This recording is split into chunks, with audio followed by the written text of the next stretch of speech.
In Washington, D.C., crime had become epidemic. Gangs fought over drug turf, leaving corpses in their wake. The Metropolitan Police Force was overwhelmed as the homicide rate climbed to over 400 per year. Before officers could stem the tide of violence, they became the targets. A cop killer was on the loose, and police turned to the FBI to stop him.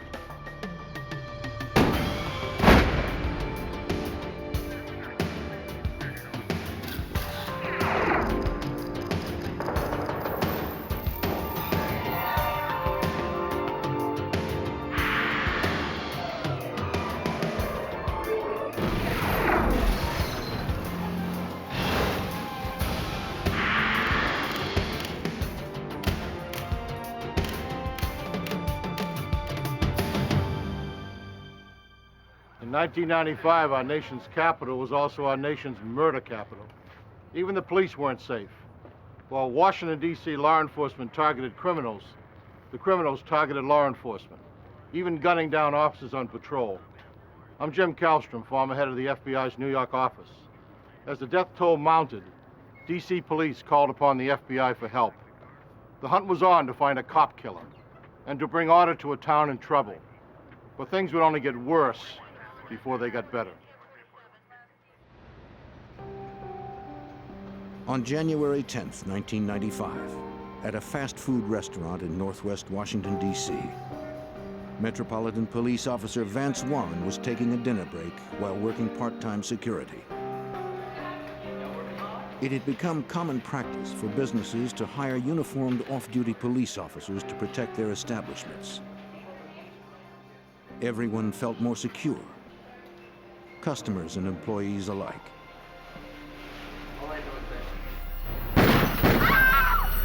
No one inside saw the dark figure retreat into the shadows. 2 bullets grazed the back of the officer's neck. He peered out into the darkness looking for the shooter, then radioed for assistance. We got shots fired. He didn't know where the shots came from, or if the gunman was still out there, waiting to strike again. Responding officers raced to the scene, but the gunman was nowhere in sight.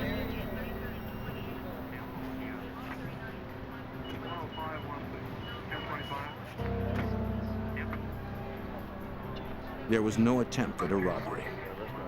It appeared the shooter's sole purpose was to kill the officer.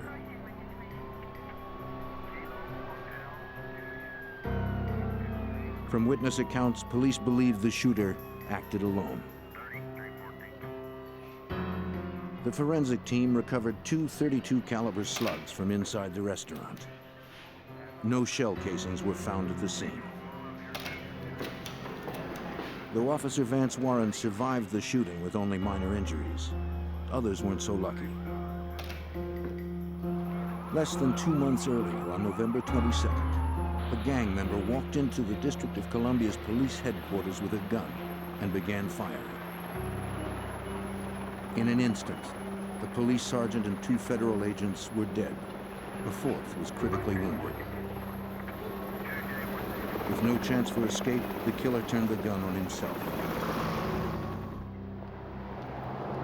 Police couldn't help but suspect the shootings were somehow connected, even though there was no evidence linking the attack on Officer Warren to the shooting at police headquarters. The attempted murder of the officer seemed like one more incident in an escalating war over drugs and turf. Metropolitan Police were overwhelmed with the level of violence and the crushing caseloads. With at least 1 murder occurring each day, homicide detectives couldn't keep up. For Detective Loren Ledman and his colleagues, their city was under siege. We rode the wave of the crack epidemic that came in. It paid a heavy toll on our citizens in the murder rate. We had a serious amount of cases. We had a lot of violence. We escalated to the position of being, per capita, one of the worst in the nation. It was about to get even worse. On January 17th, a few blocks from the White House, Metropolitan Police Officer Eric Hayes was in his patrol car. A taxi cab double parked on the opposite side of the street. While the officer filled out paperwork, a man approached his cruiser.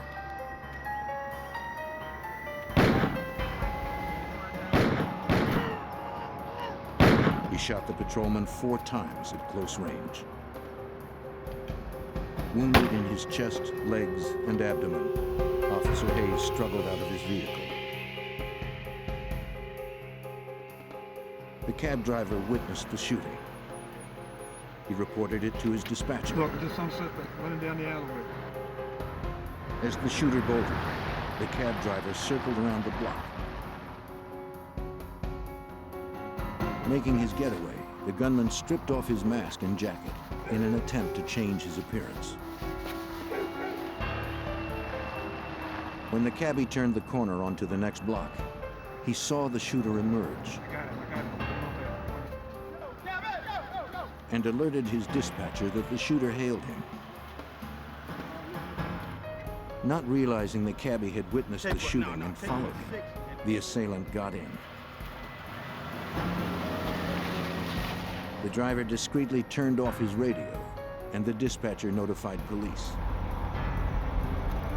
Keep straight, man, keep straight. An APB was issued for taxi number 440.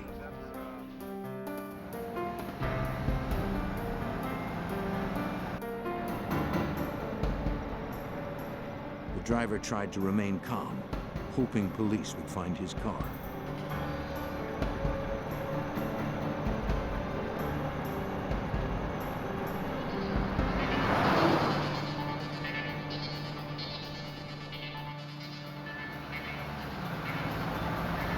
Within minutes, cops picked up the taxi's trailer. The gunman barked a new address and told him to keep driving. In an instant, the driver slammed on the brakes. The assailant discarded his gun and ran.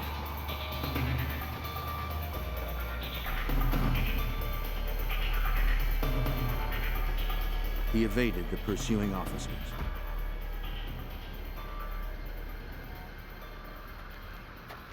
Police retrieved the weapon, which held 6 used shell casings, and called for backup to search the area.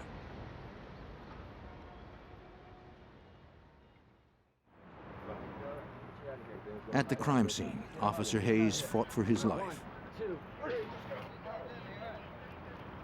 He survived emergency surgery where doctors removed 4 .32 caliber slugs.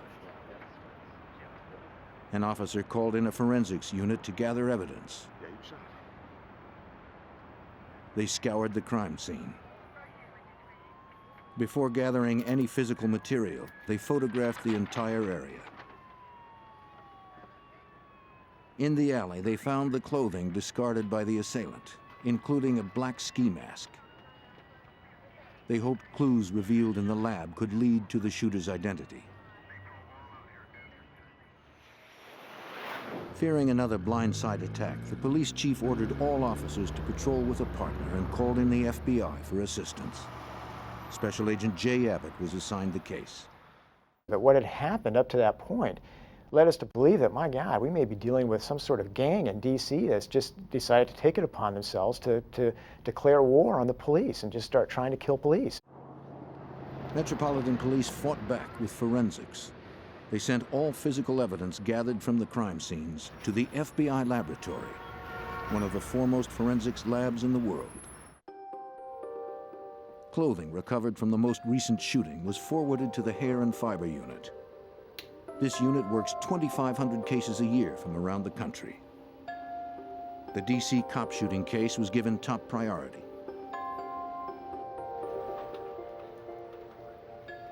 After the clothes were scraped over a clean sheet of white paper, the surface was inspected carefully for artifacts. An examiner discovered a single head hair from the ski mask. When a suspect emerged, a sample of his hair would be compared to the one found. A match would be vital in a successful prosecution.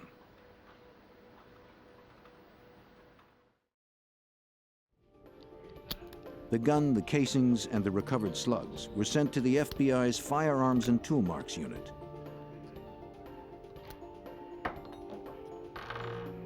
Agents needed to determine if the .32 caliber revolver left by the assailant was the weapon used to shoot the officers.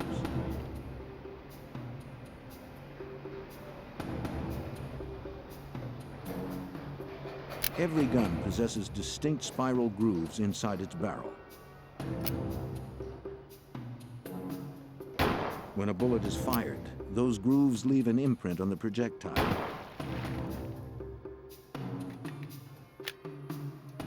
The grooves from a fresh bullet would be compared to the grooves on the recovered slugs to see if they corresponded. The bullet sample, together with the slugs, were forwarded to an analyst for scrutiny under the comparison microscope. The bullets matched. This confirmed that the .32 caliber revolver was the weapon used in the two most recent shootings. Investigators were now looking for one man. To find their suspect, the FBI and Metropolitan Police called on their only eyewitness, the cab driver. They asked him to provide a description of the assailant to a police sketch artist.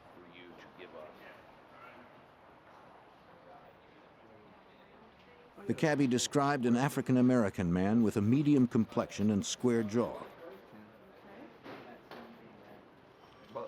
The most distinguishing feature he remembered was that the gunman wore braces on his teeth.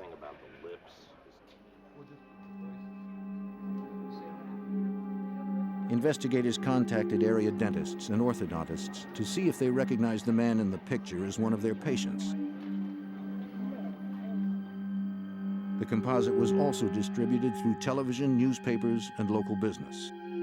A reward prompted hundreds of phone calls. Special Agent Jerry Bammel helped work the leads. Based on leads which we generated, telephone calls which we received, possible identifications from the dentists and orthodontists, we identified approximately 100 individuals who could have been suspects in this shooting of the police officers. Investigators worked around the clock to narrow the field of suspects. We were working 7 days a week on this case because it had a certain urgency to it, given the fact that a subject was stalking police officers and attempting to kill them. Over several months, suspects were interviewed and eliminated one by one. Agents and detectives made no arrests. Thousands of investigative man-hours had led nowhere.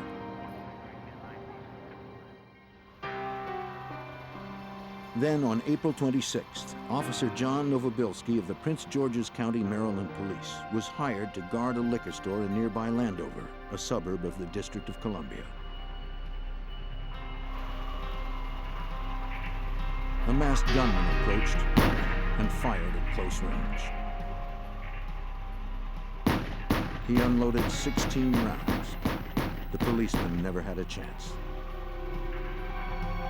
Then he took the downed officer's 9mm pistol. From a nearby corner, a witness heard the shooting and called for help. But it would come too late. Officer Novobilski died instantly. Maryland police secured the area and interviewed the witness. There was no apparent motive, no warning, and the victim was a cop. The pattern seemed to match the two shootings in Washington. There was tremendous similarities between the killing of Sergeant John Novobilski and the wounding of our two police officers here in Washington, D.C., in that an individual walked up to a seated police officer and without provocation opened fire and shot the officer. 5 months had passed since the first officer was shot. Agents were no closer to finding their suspect, and now he was wanted for murder.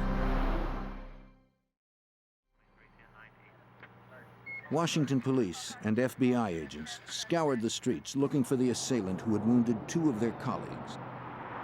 As they continued to hunt, Maryland police made an arrest for the murder of their officer.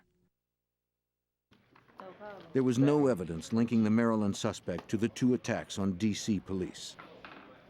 Special Agent Jay Abbott believed the D.C. attacker was still at large and could strike again at any moment. But we felt this person was probably going to try to kill another police officer somewhere in Washington, D.C. or in the vicinity. And it gave us real pause for concern that we weren't able to follow up any viable leads during that time. On May 18, 1995, while investigators continued their search in Washington, a young Maryland woman arrived at a Prince George's County precinct.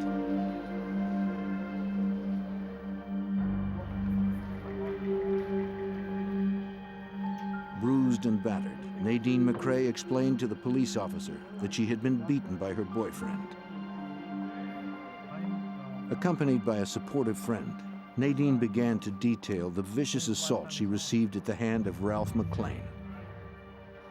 So 9 o'clock last night. Agent Bammel recalls its severity. McClain tried to kill McCrae the evening of the 17th, which was the reason that she came forth to the police on the 18th. He beat her into unconsciousness. He stuffed drugs into her. All the information I need from you. The Prince George's County police officer issued an arrest warrant charging McClain with attempted murder. Within the next 24 hours. He recommended that Nadine get a thorough medical examination. On the way out, Nadine's friend pleaded with her to tell the officer the reason McClain had almost beaten her to death. Nadine hesitated. It's okay. She was afraid of what else McClain might do if she said anything more. Reluctantly, she told the police officer what she knew.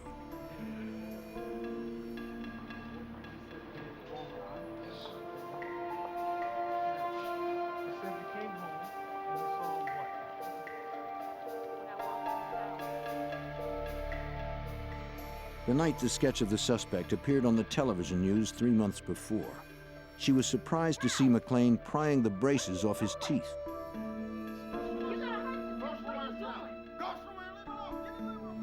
When she questioned him, McClain screamed at her to mind her own business.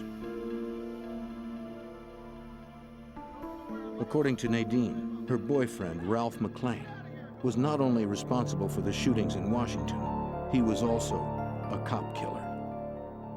Her boyfriend had advised her that they had the wrong person for the shooting that occurred in Landover, Maryland with Officer Novobilski.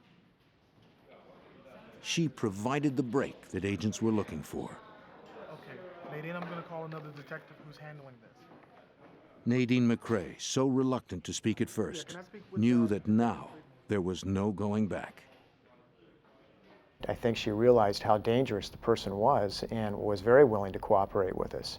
Because I think at that point she also realized that her own life was in danger now, having revealed her knowledge of the subject. Agents entered Ralph McClain's name into the NCIC, the National Crime Information Center, to find out if their suspect had any prior convictions. For Agent Bammel, the database revealed that McClain was no stranger to crime. He had a long history of criminal activity here in Washington, D.C., totaling over 20 arrests. Those arrests were for some petty crimes, shoplifting, but they did escalate to assault on police officer, drug distribution type charges also. Investigators secured a search warrant for McClain's apartment.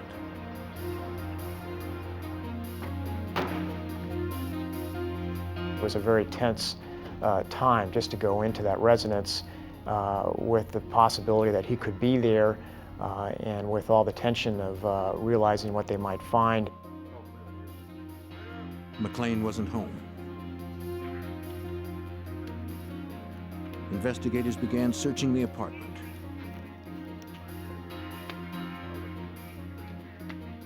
Survivalist magazines, weapons manuals, and how-to guides for terrorist operations were strewn everywhere. The materials detailed how to conduct surveillance, conceal movements, and catch victims by surprise.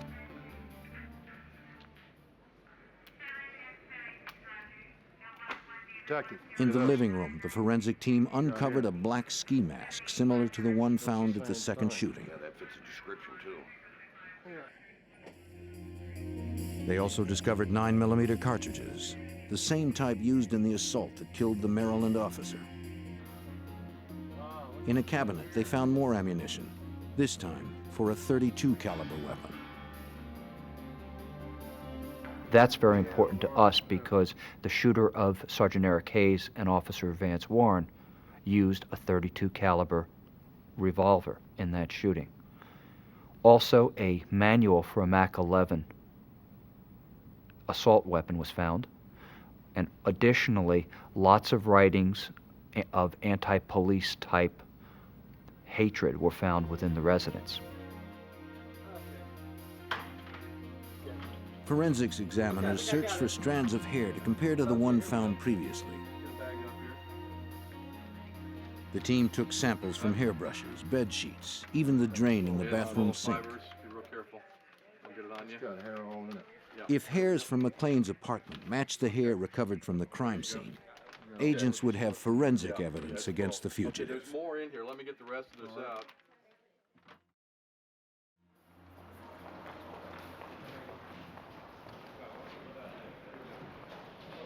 Armed with a photograph of a suspect, detectives called on the cab driver. They asked him to look at a photo lineup to see if he could identify McLean as the man who shot Officer Hayes. Metropolitan Police Detective Lauren Ledman was there for the lineup. The cab driver had always told us that if you ever, show me a picture of the guy, I will recognize him. You hear that, right? But I mean, he said it with a lot of passion. Investigators handed photos to the witness one at a time. He studied each carefully.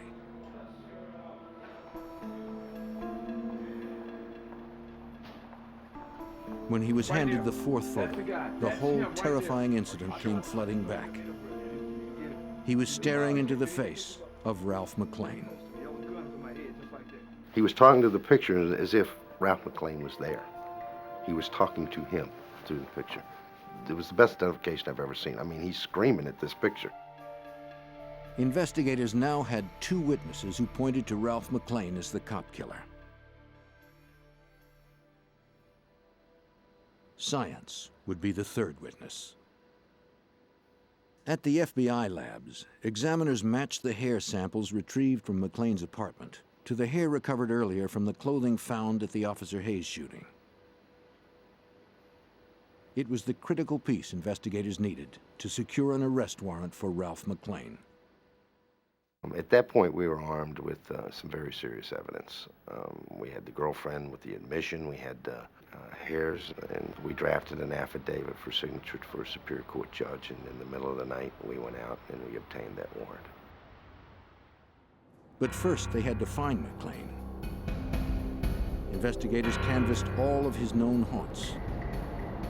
The suspected cop killer had apparently fled the area, and agents had no idea where he was headed. Ralph McLean was wanted for shooting 3 police officers in and around Washington, D.C., killing 1. A month had passed since the last shooting, and investigators had no clues to his whereabouts. To find him, they looked to his girlfriend, Nadine, for help. She was under constant police protection since McLean had tried to kill her.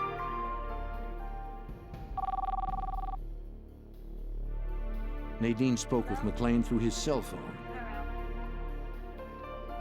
He was not aware that investigators were listening. You want to meet? Through their conversation, Special Agent Jay Abbott and his team were able to track McLean's movements. We were able to locate him at one point in the Fredericksburg, Virginia area, and we're very close to making an arrest at that time. But unfortunately, he was able to evade our attempts. Their conversations continued over 2 more days. Authorities learned that McLean was traveling south to Florida. But he never gave Nadine a specific location. Investigators wondered if McLean knew his girlfriend was cooperating with police. She told them that he monitored the news constantly on a portable TV.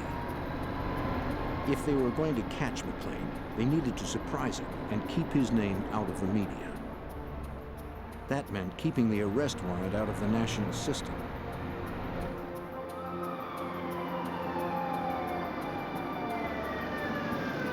In South Carolina, that decision would work against them when a highway patrolman pulled him over for a moving violation.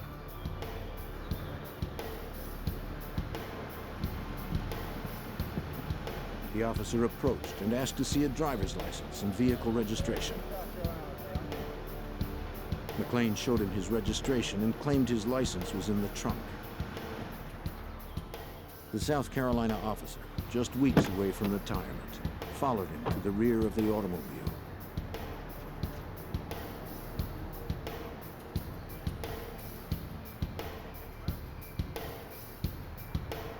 McLean rifled through his belongings and pulled out his license.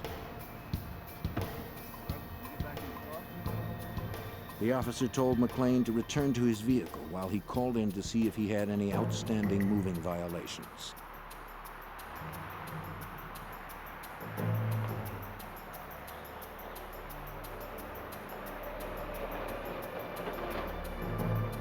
He also checked to see if the car had been reported stolen.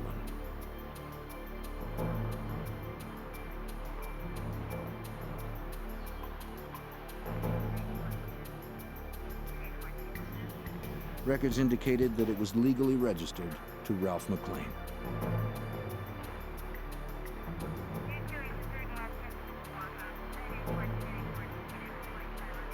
He issued McLean a ticket, then gave him directions to the town's magistrate's office to pay the fine. The officer survived the incident, but authorities had missed an opportunity to capture the cop killer. Back in Washington, Detective Lauren Ledman looked for a way to lure him back to the area. We were faced with somebody that was mentally unstable, that was out actively shooting police officers. We were kind of at his mercy because he was calling the shots. And the key was we needed to get him nailed down in a location where we could surround him. Investigators once again depended on Nadine's help.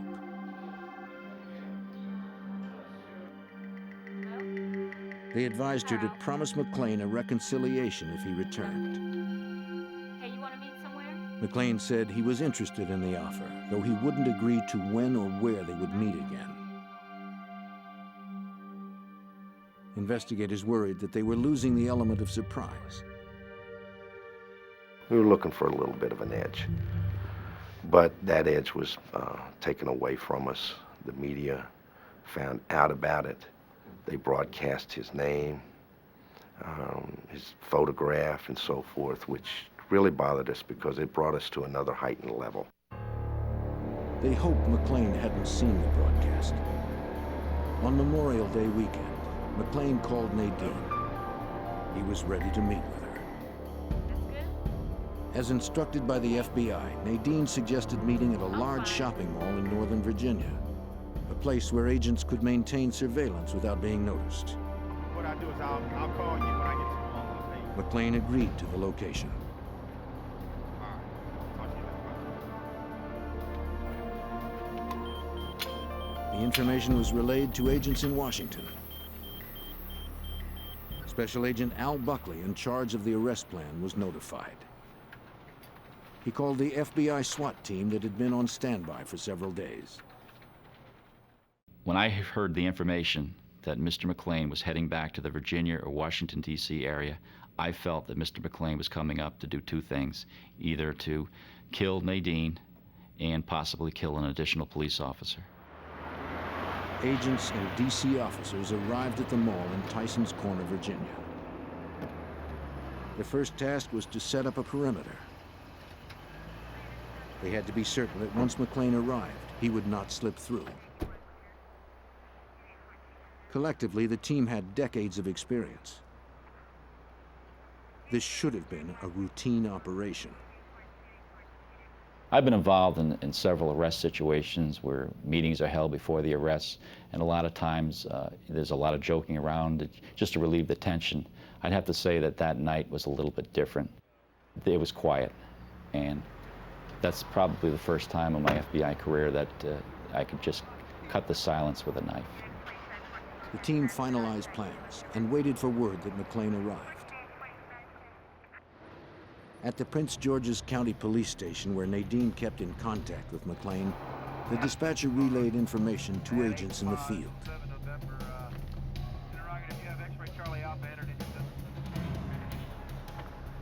Agent Buckley got the call. McClain had changed the rendezvous location. The fugitive wanted to meet Nadine in Maryland, nearly 25 miles away from where the SWAT team had assembled. The sudden change of plans was troubling. The call suggested that McClain might have known he was being set up. Wanted cop killer Ralph McClain was on his way to a Greenbelt, Maryland plaza to confront his girlfriend, Nadine. An FBI SWAT team was racing there to intercept him. Since McClain had changed the location from Tyson's Corner, Virginia, investigators suspected the armed fugitive knew Nadine was cooperating with authorities. Special Agent Jay Abbott was gravely concerned. At the time, we began to sense that he had suspicions of what was happening. And given those suspicions, that added to the sense of urgency even more.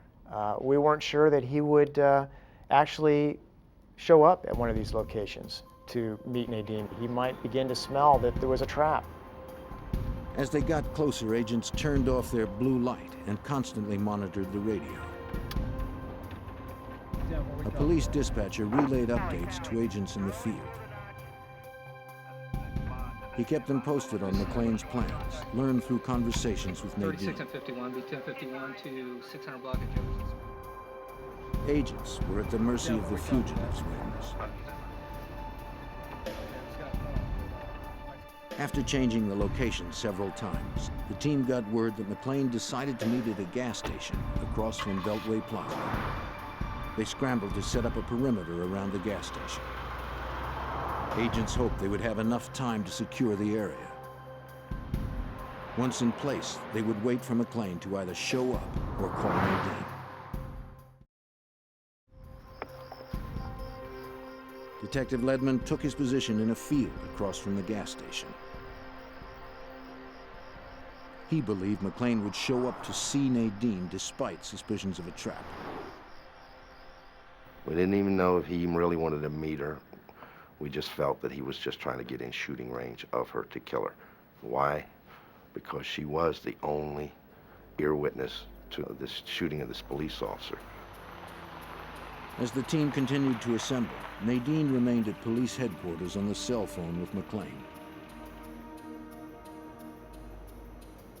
Securing the closest position to the gas station, 20-year veteran agent Billy Christian arrived. The schoolyard across the street offered the best vantage point.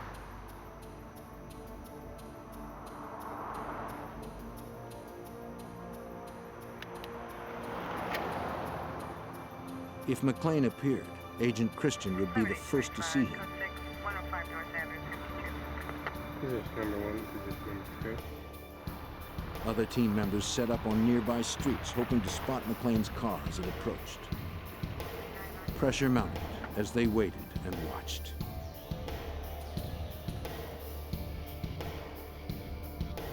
It was very tense. Al Buckley and I were sitting in a vehicle together just a couple hundred yards away, trying to direct the activity of a number of people. And it was very tense. I remember saying to him when we were in the car, I just hope that we can get him without anybody getting hurt. Finally, the team was notified that the suspect had called Nadine. He complained that he didn't see her at the gas station.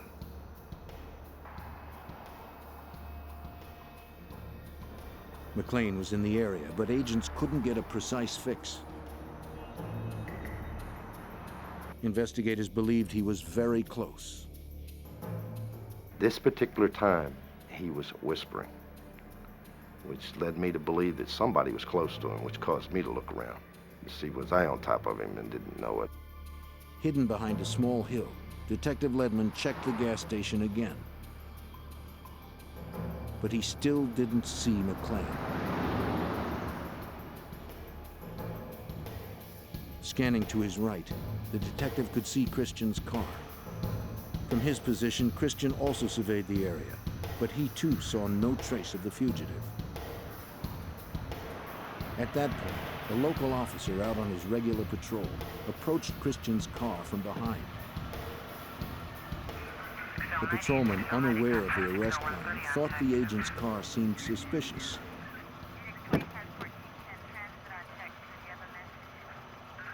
Bill Christian, to his credit, realized and recognized the danger that the officer was in and exited his vehicle, walked to the vehicle, and showed him his credentials.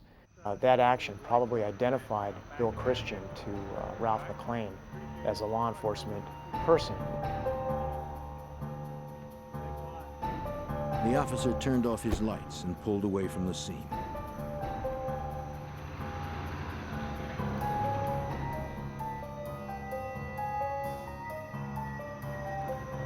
Christian resumed his surveillance.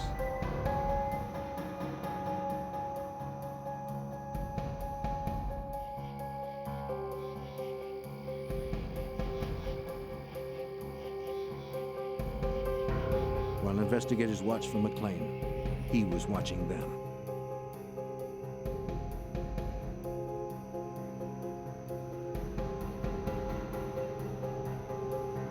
The element of surprise and the tactical advantage was McLean's. Well camouflaged in dark clothes, he surveyed the car where Agent Christian sat waiting and watching.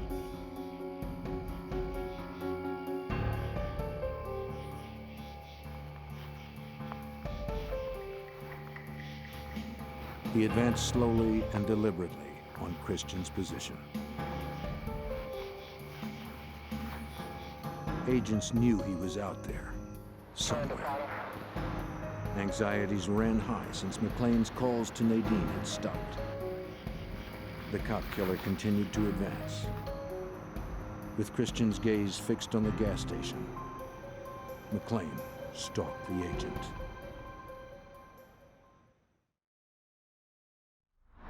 FBI agents and D.C. detectives surrounded a gas station in Greenbelt, Maryland, waiting for cop killer Ralph McLean to show himself. The arrest team knew he was close, but they didn't know where. McLean was advancing on Agent Billy Christian from the shadows.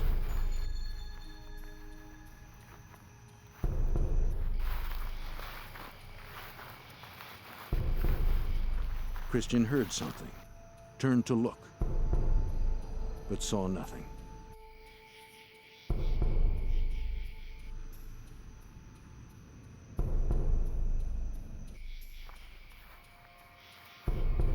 He heard it again,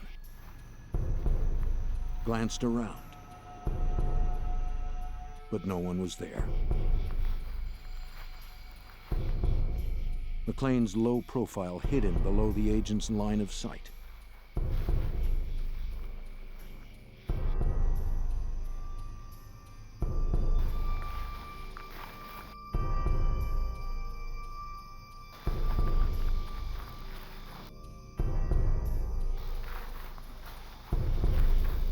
The killer continued to advance on his unsuspecting prey. Rising just beyond the agent's line of sight, McLean lifted his Mac 11 machine gun and aimed it at Christian.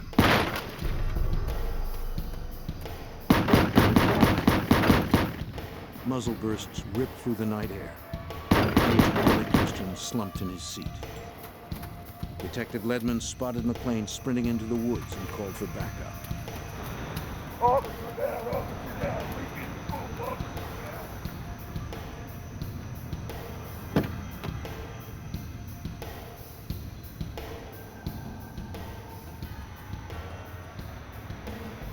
The detective pulled the bleeding agent from the car, laid him flat, and made a second call for assistance.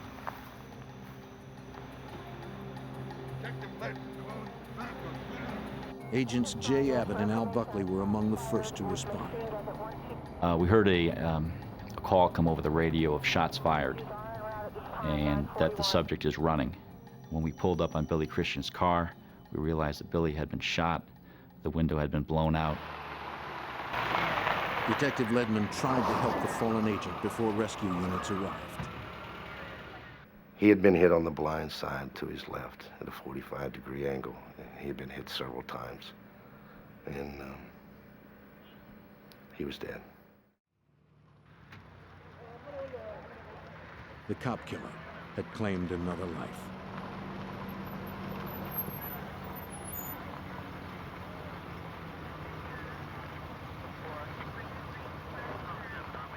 This person had just killed a colleague, not just a colleague, but a good friend, a mentor to some of us. He had been around for a long time, a 20-year agent. And to have this happen was enraging. Units from several jurisdictions responded instantly. A Prince George's County officer arrived with a police dog and started to hunt for McLean in the dark.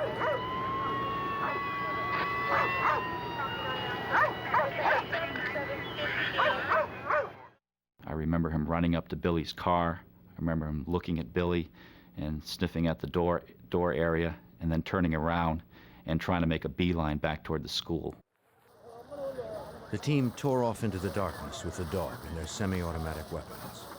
They didn't know if they were walking into another trap. We started into the wooded area. I had my flashlight out, and I remember just clicking on my flashlight on and off, because at that point I was afraid that if I kept the beam on, that Mr. McLean would be able to focus in on either one of us. The darkness worked in McLean's favor. We went into the woods in an attempt to at least try to locate which way he went or where he went. And it was probably an error in judgment to do that when I look at it in retrospect, but that's how high the emotions were at the time. The team pressed on, but McLean had enough of a lead to plan a deception. As he ran away from the scene after just shooting Bill Christian, he had the wherewithal to call 911 and report that he saw a man with a gun leaving the area in a vehicle. This was an obvious attempt to try to throw those of us who were in pursuit in another direction, to try to aid in his escape. Tracing the call, agents knew he was still in the area, but they didn't know exactly where. It appeared the fugitive cop killer had evaded authorities once again. He ran through the parking lot of the nearby plaza. The team was infuriated by the senseless murder of Billy Christian. They steeled themselves to continue the pursuit. Agents and local investigators alike vowed to stop the cop killer before he killed again. Anger was probably the biggest feeling that I had that night. Frustration. I was frustrated that we're all not going home tonight. Billy has to stay here. As agents Buckley and Abbott continued to track the fugitive's path through the woods, Detective Ledman received a call from investigators positioned in the parking lot of the plaza.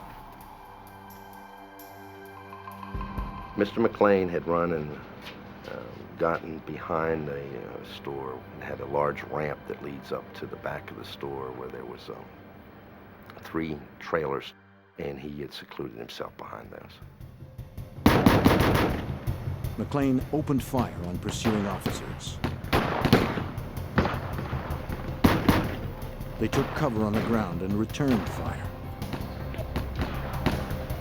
Emerging from the woods, agents Abbott and Buckley saw officers being fired upon.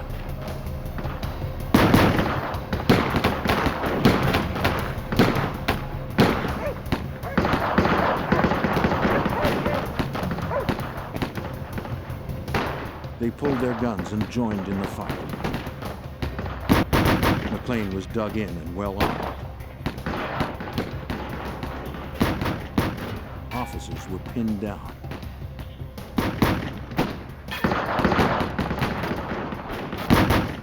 No one knew how to get to him without losing another life. FBI SWAT team member Jerry Bammel arrived on the scene. He aimed at the fugitive, but didn't have a clear shot. He saw an opportunity to flank McClain and maneuvered to his right.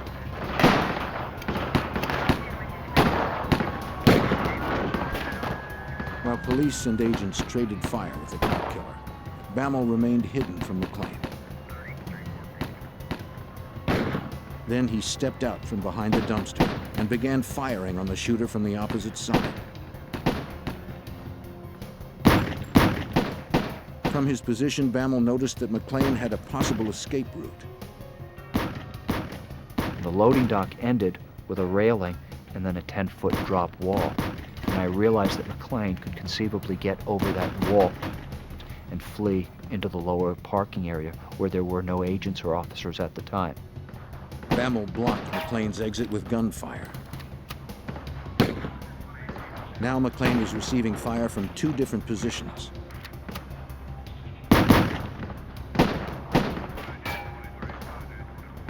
He swung around and sprayed rounds where Bammel was standing.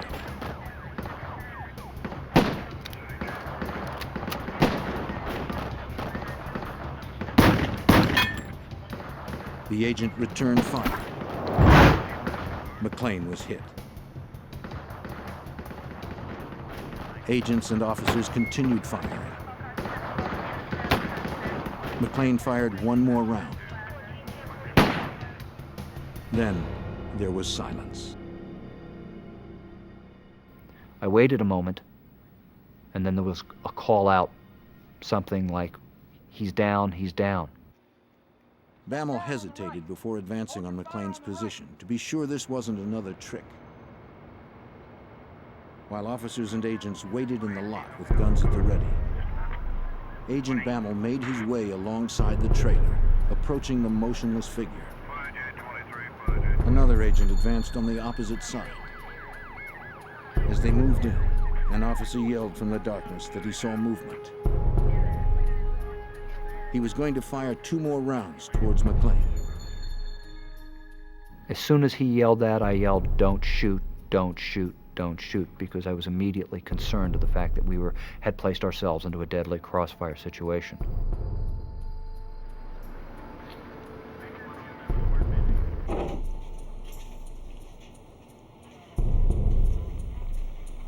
It was over. McClain had shot himself with a 9mm pistol, the same weapon he had taken from Officer Novobilski, who he murdered a month earlier. The cop killer was dead, but the price was steep. This person, the subject, had one goal in mind, in my opinion, and that was to kill police officers. And why, I will never know, but it was apparent to me that that was what he had decided to do for whatever reason at some point in his life. Agent Billy Christian was close to retirement when he was gunned down. He had worked with Agent Bammel over the span of his long career. Billy had been a 20-year agent with the FBI. Billy was an expert marksman, a firearms instructor, one of the first members of the FBI's hostage rescue team, the full-time Special Weapons and Tactics team, and he was also a member of the Washington Field SWAT team. The names of Agent William Christian and Officer John Novobilski were added to the Law Enforcement Memorial, commemorating those who have fallen in the line of duty. My desk here at the FBI overlooks the National Law Enforcement Officers Memorial, and not a day goes by that I don't think of my friends. Their sacrifice remains vivid and is recalled each Memorial Day. There is a feeling when you lose a brother or sister, agent and officer, that a part of you is lost, and they will never be forgotten. The nation's long web of interstates provided the perfect hunting ground for a depraved predator. He preyed on hitchhikers wandering the roads. He held them captive, then tortured and raped them. When that didn't satisfy his warped cravings, he killed instead.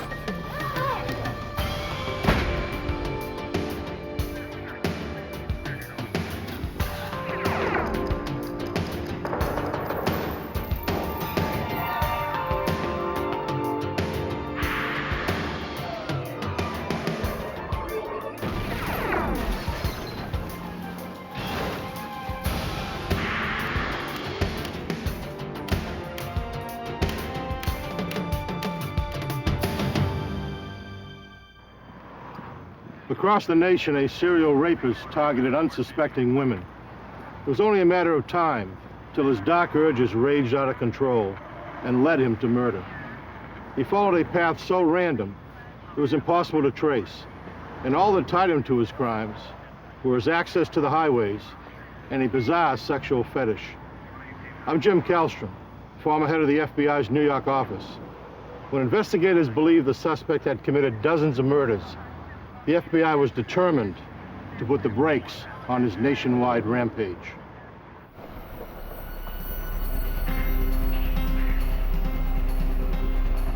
February 5th, 1990. On a road in Houston, Texas, 18-year-old Nicole Tuttle desperately tried to flag down passing motorists.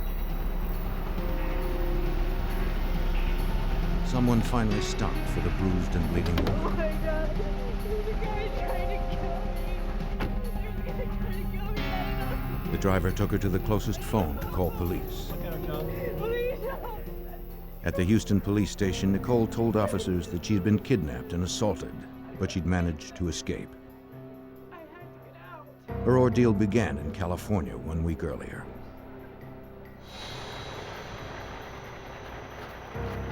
On January 29th, she hitched a ride from a trucker at a rest stop. He said his name was Dusty and that he was headed east through Arizona. After a few hours on the road, she fell asleep in the back compartment of his truck. It seemed that was exactly what he was waiting for. He climbed in back and overpowered her. Before she was fully awake, he chained her to the walls and gagged her with a horse bit. The trucker whipped her and pierced her with pins and fishhooks. He also raped and sodomized her. Nicole told police that she was chained inside the cab for 6 days. Her ordeal didn't end there. Inside his Houston apartment, the trucker allowed her to bathe, then chained her to the bed and raped her again. She watched helplessly as he approached her with a straight razor. He pressed the blade close to her scalp and began to slice off her hair. After 3 hours, he forced her back into the truck. This time, he failed to bind her. When they stopped at a brewery, he left her alone as he walked inside to sign for his new freight. Do you know how many days that you were in the truck? Nicole knew this might be her only chance. Where did you? She ran for it, still wearing a dog leash around her neck. I needed to go to California. Houston police stopped a trucker in the area whose rig fit Nicole's description. Hey, Nick. She said he was not the man who attacked her. A background check revealed no outstanding warrants or convictions, so police released the trucker. Nicole told the officers to stop searching. She was too frightened to testify against her attacker. She just wanted to go home to California. On February 5th, the same day that Nicole escaped, another young woman was on the highway thumbing for rides. Just 15 miles away in Pasadena, Texas, 14-year-old Regina K. Walters was running away with her new boyfriend.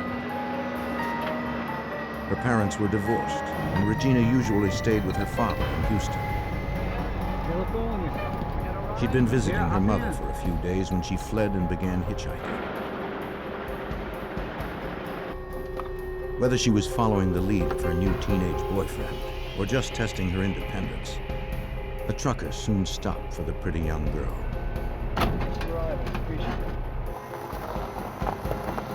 Regina's mother, Carolyn Walters, was a single mom who worked long hours as a department store clerk. When she came home from work, she was surprised to find her daughter was not home. Regina, Her daughter did not answer.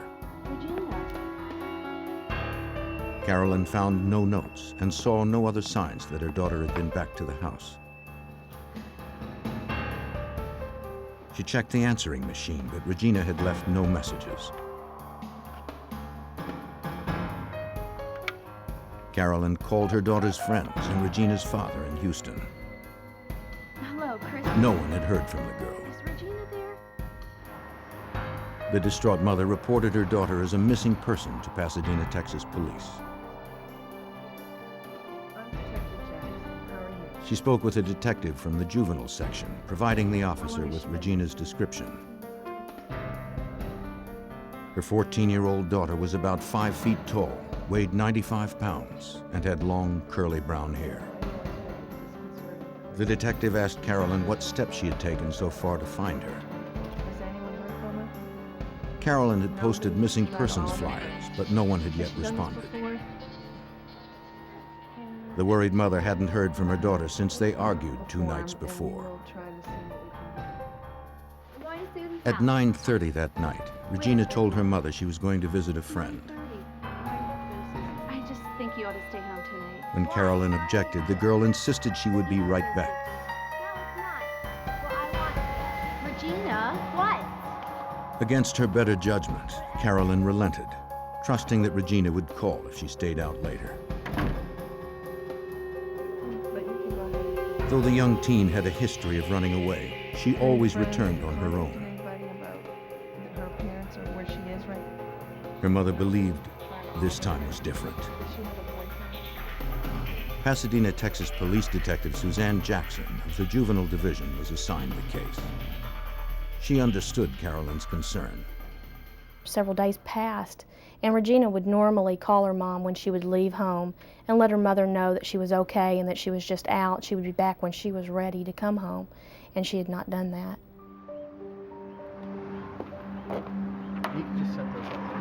Carolyn posted more flyers at the convenience store close to her house. She held out hope that her daughter was unharmed. Maybe she was simply staying with a friend. Along with Regina's photo and description, Carolyn offered a reward for information on her daughter's whereabouts.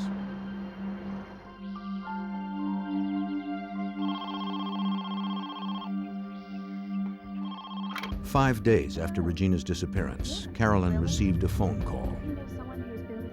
The caller had seen Regina talking to 2 young men on the evening she left her mother's house. Okay. The person only knew the men as Billy and Ricky, but she remembered that Billy had a girlfriend with the peculiar name of Urena. Carolyn immediately called police. Detective Jackson, please.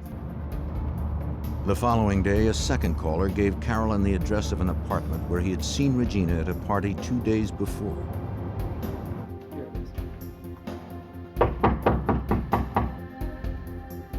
When police arrived, no one answered. Okay. The manager told them the apartment was rented to a man named Billy Wayne Gibbs. The next morning, the detective told her colleagues about the case. She mentioned she was looking for Gibbs in connection with Regina's disappearance. She was also looking for 2 others, a woman named Urena and a man named Ricky. She didn't know their last names. To her surprise, the officers did. Billy Wayne Gibbs had a girlfriend named Urena Sweet and a friend named Ricky Lee Jones. The 3 were wanted in connection with an auto theft. Units were dispatched to Gibbs' apartment to wait for his return. Officers patrolled the nearby road. After several hours of surveillance, they picked up 17-year-old Gibbs and his girlfriend Urena near his apartment.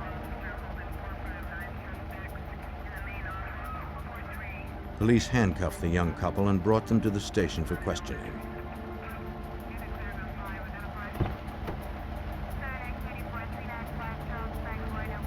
The third suspect, Ricky Lee Jones, was still at large.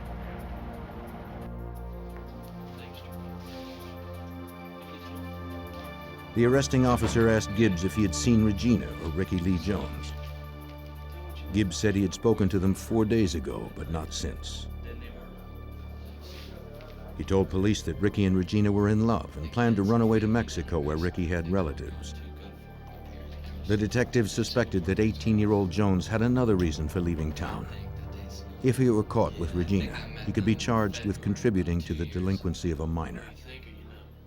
Regina was 14, and they obviously were boyfriend and girlfriend at the time. When they saw the flyers that the mother had left out with reward on her location, they decided that it would be best to leave the area so they wouldn't be caught. And that's when they decided to leave the area, hitchhike to Mexico. The detective learned that Ricky Lee Jones was already on probation for theft. Fleeing jurisdiction was a parole violation. She issued a warrant for his arrest. She also fed Regina's description into the NCIC, the National Crime Information Center, a database listing both victims and criminals nationwide. If Regina were located by any police department in the country, Pasadena, Texas police would be notified. Until then, with no known address or vehicle, it would be difficult to find the pair. 15 miles away, Houston police interviewed Jerry Walters, Regina's divorced father. He told them he had received a disturbing call on his unlisted home number on the evening of March 17th. The conversation was brief, and Walters did not recognize the caller's voice.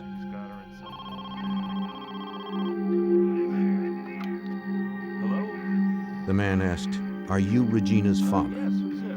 When Walters replied yes, the man told him he knew where to find Regina. He said she was in a loft of a barn, and that there had been some changes. He had cut the girl's hair.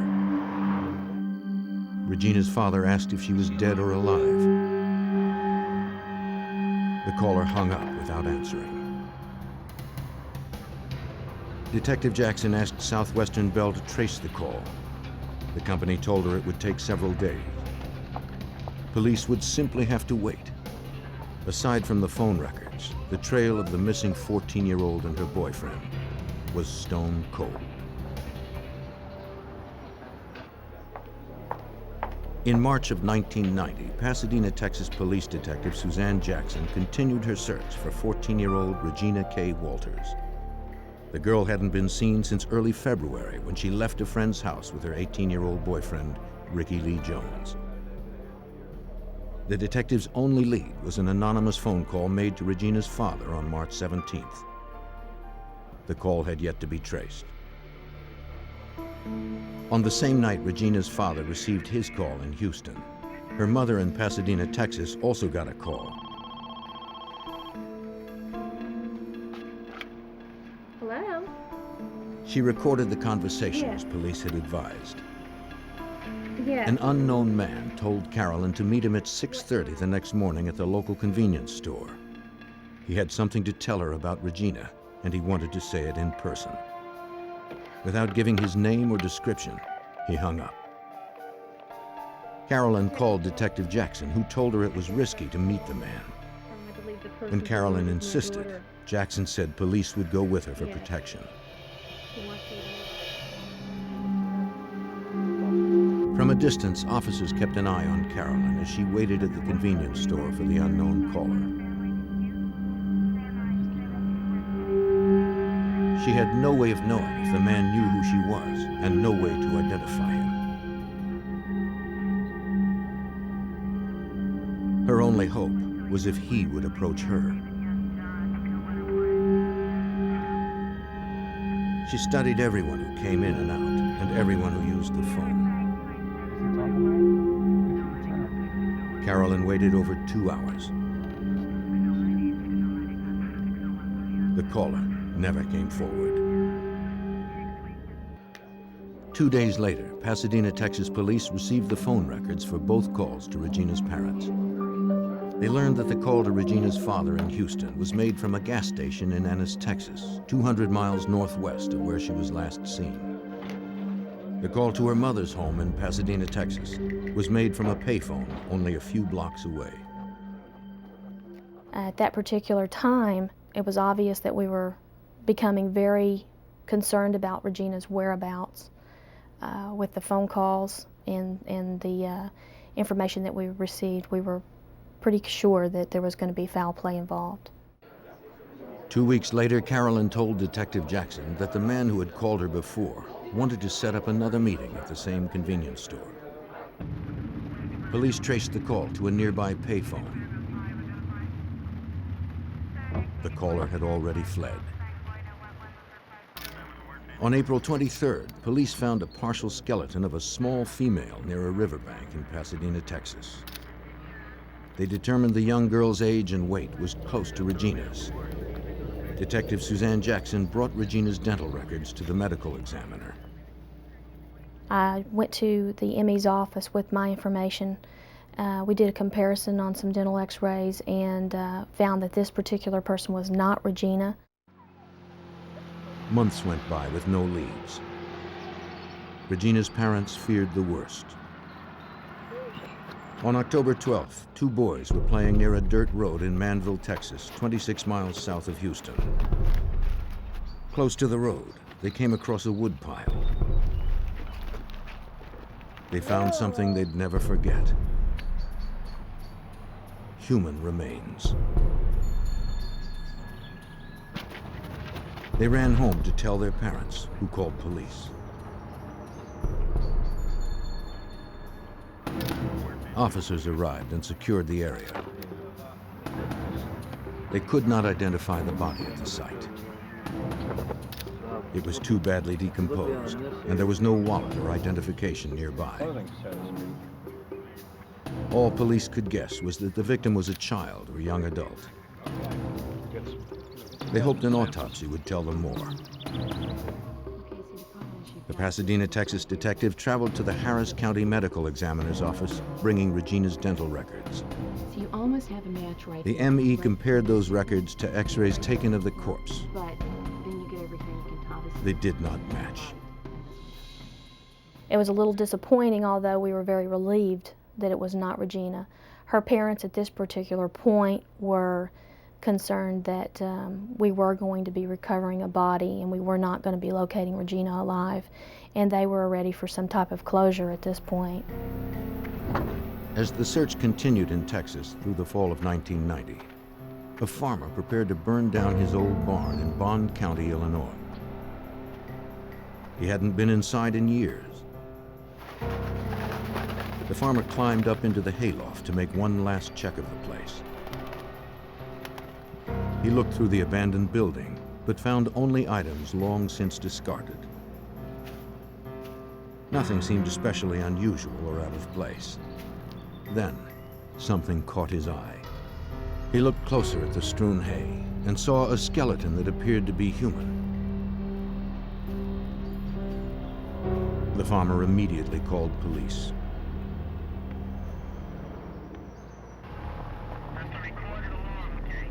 In October of 1990, as Detective Jackson hunted in Texas for 14-year-old Regina K. Walters, a decayed body was found in the hayloft of an abandoned barn in Bond County, Illinois. Agent Mike Sheely of the Illinois State Police responded to the scene. I had received a call from the local sheriff's office in Bond County, Illinois, and they had instructed me that they had found a body in a rural setting near the interstate, Interstate 70, which is a major interstate that travels through Bond County. Crime scene technicians conducted a thorough search of the barn. No clothes were found on or near the body. There was no wallet or other ID. They did find a single white thread close to the bones that seemed too new to have been in the old barn for long. Police photographed the remains from various angles. They found baling wire that matched the wire wrapped around the corpse's neck. Some hair remained on the head. Because the skull was so small, police believed the victim was probably a child. The people of nearby Greenville had not seen a murder in 10 years. The anonymity of this crime was especially disturbing. Police had no way of knowing if the victim was from the area or just dumped there by someone passing through on nearby Interstate 70. At first, they weren't even sure of the corpse's age or sex. Forensic anthropologist Mark Johnsey was called in to conduct an examination. He made several discoveries that helped Illinois State Agent Mike Sheely begin to identify the victim. Mark was able to determine that it was a young female between the ages of 14 to 16, her approximate weight, which was 90 to 110 pounds. There was indication that her hair had been cut. The distal ends had begun to grow again, but the forensics had told us that it was recent. The cause of death was determined to be strangulation. The killer had almost severed the victim's head by twisting baling wire around her neck 16 times. That's what we found. From the condition of the joints and vertebrae, Johnsy discerned that the girl was killed almost a year before. A forensic scientist analyzed the white fiber found close to the body. Maybe it would yield a clue to what the young girl or her murderer had been wearing. He determined the fiber was mostly cotton, but it didn't come from clothing. It likely came from a towel. Searching the National Crime Database, State Agent Mike Sheely listed the Illinois Jane Doe as a white female, 14 to 16 years of age, probably killed as early as September 1989. We were alarmed to find that there was 950 matches with the age group and the category and the time frame, which made the task very difficult to begin the identification process. He narrowed the field to about 100 by specifying the victim's time of death closer to the spring of 1990. The investigator then sent teletypes to law enforcement agencies working those cases. The detective investigating the disappearance of Regina Walters in Pasadena, Texas, received the teletype on October 16th. She believed the body's description fit Regina's and phoned the Bond County Sheriff's Office in Illinois. The receptionist told her they had gotten so many responses that the sheriff would have to call her back.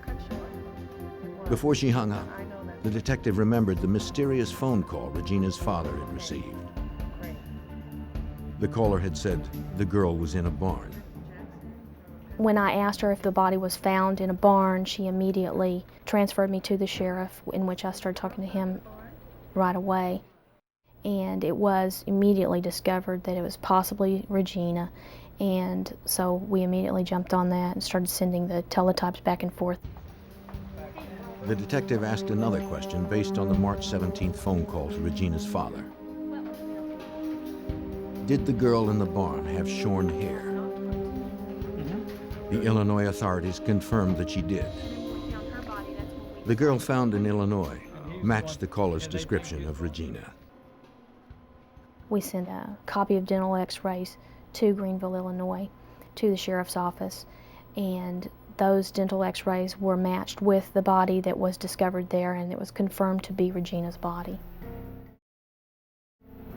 One question remained. Where was Regina's boyfriend, Ricky Lee Jones? Detectives called on the FBI for help. Special Agent Mark Young, a behavioral expert in the Houston field office, was assigned as case agent. And I tried to go in and contact every person that had any involvement with Ricky or Regina. I wanted to see if there was anything that they mentioned that would have proven valuable to locating Ricky. At his former high school, Pasadena, Texas detectives also continued to pursue Ricky Lee Jones. That's right, you did. When you called, just a second, please. A guidance counselor said that Jones had not been enrolled in school for the past year. She had little other information about him, though she did provide his last known address. It was the home of Jones's family. His sister Tammy was the only one there. She said that no one in the family had seen Ricky for over a year. A year? You haven't seen him in a year? They had written him off as a bad kid, believing he'd end up in prison. The detective asked if they had relatives in Mexico. Tammy said her mother had some in Matamoros, just south of the Texas border. Have you seen her? Jackson showed her a photo of Regina, but Tammy didn't recognize her.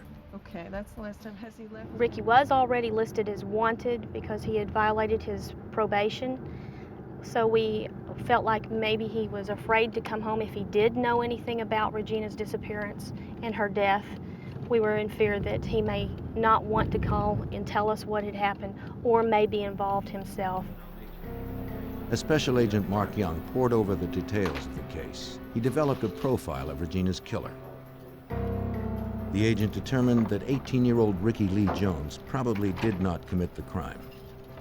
If Ricky Lee Jones had murdered Regina, he would have done it in a fit of anger, and that would have been reflected in the crime scene, and you didn't see that. It was a very controlled, purposeful crime scene. You got the impression that this is an older person, a white male, a traveler, truck driver, traveling salesman, somebody that had a reason to be across the country. The fact that the barn was close to an interstate supported Agent Young's theory. The crime scene told the agent more about the sadistic murderer. He had stripped off Regina's clothing, killed her slowly by strangulation, and most notably, had cut Regina's long hair. Whoever did this crime was doing things beyond what was necessary to perpetrate the crime.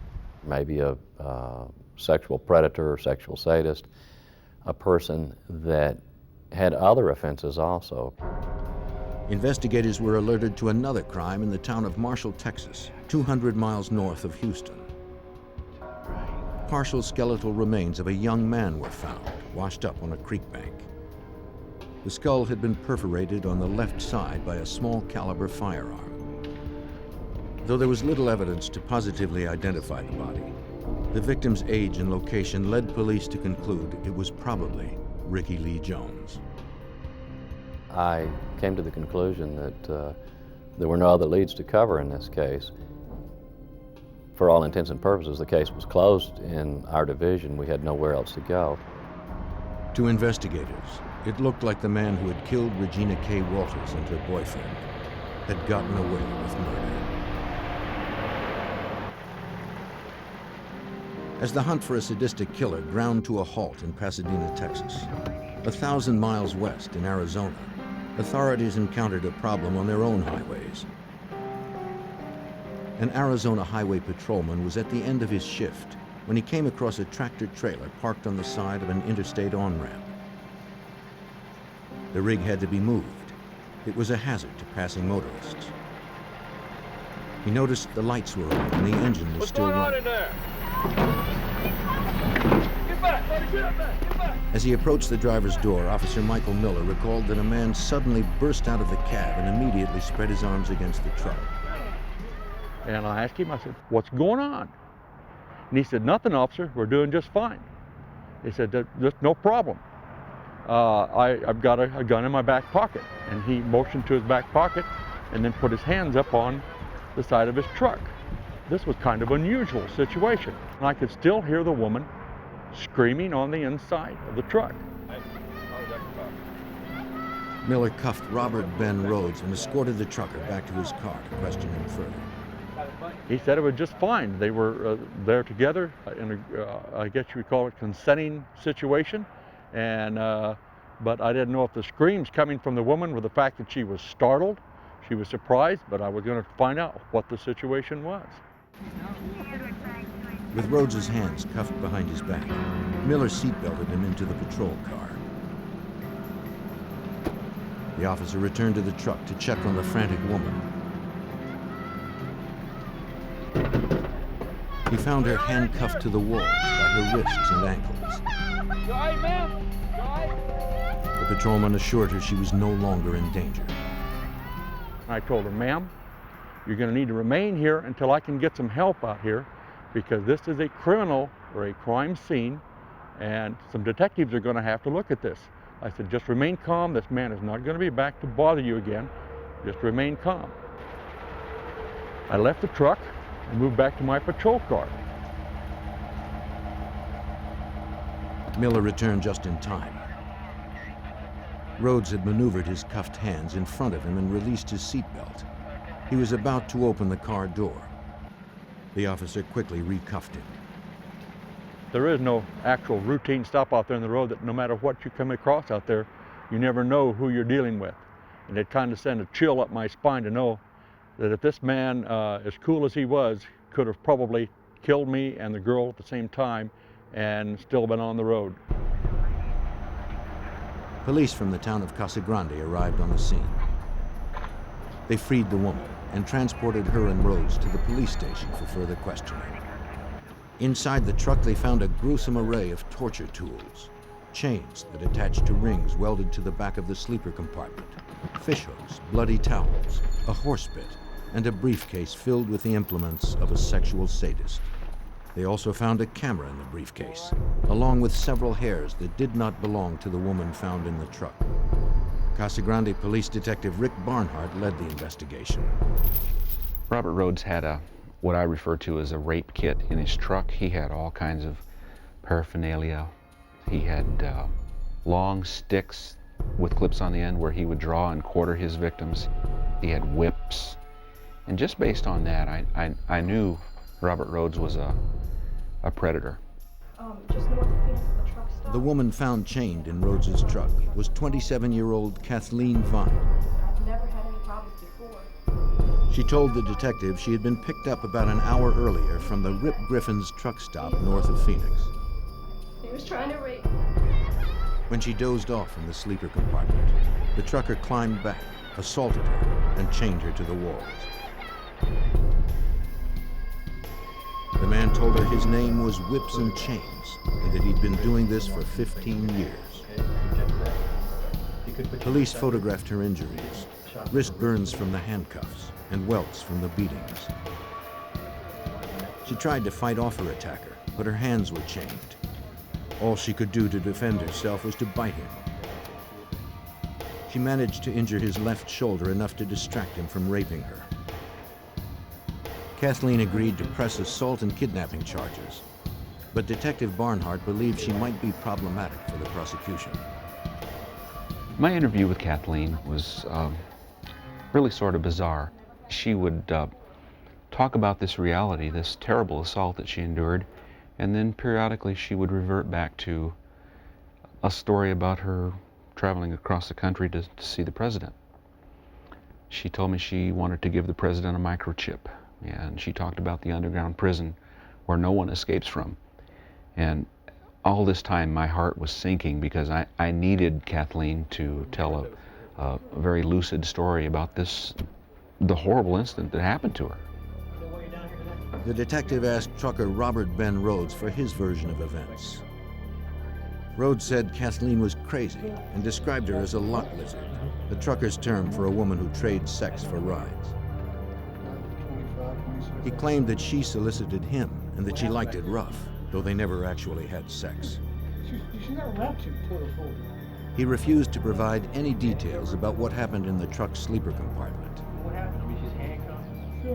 He talked around the subject, never admitting to any crime.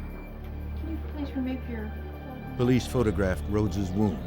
It looked like a bite mark on his left shoulder, just as Kathleen had described. Rhodes claimed he sustained the injury while loading his truck, but Detective Barnhart believed Kathleen's story.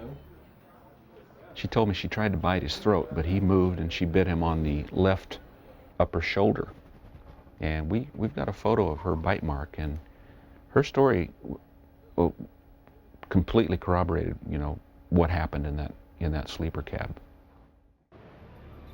Local prosecutors arrested Robert Ben Rhodes and held him for aggravated assault, sexual assault, and unlawful imprisonment. But their only witness, Kathleen Vine, suffered from paranoid delusions. To keep him behind bars, they needed additional witnesses. Kathleen's claim that Rhodes had been kidnapping women for 15 years haunted Detective Barnhart.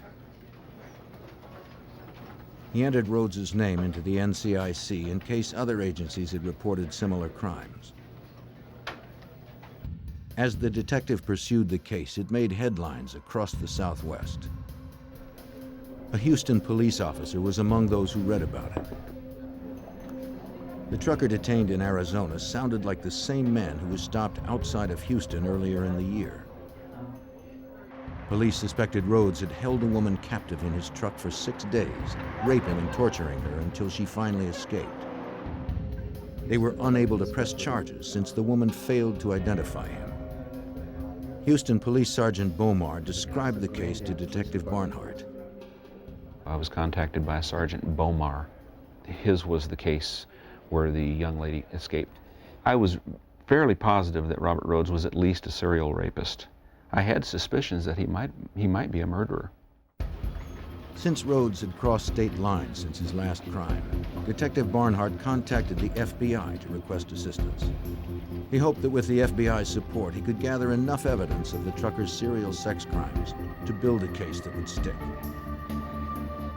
Special Agent Bob Lee of the Houston FBI field office knew the place to start was in Rhodes's Houston apartment. He spoke to Rhodes's landlord. She had checked the apartment after the trucker's arrest and was horrified to find bloodied torture devices.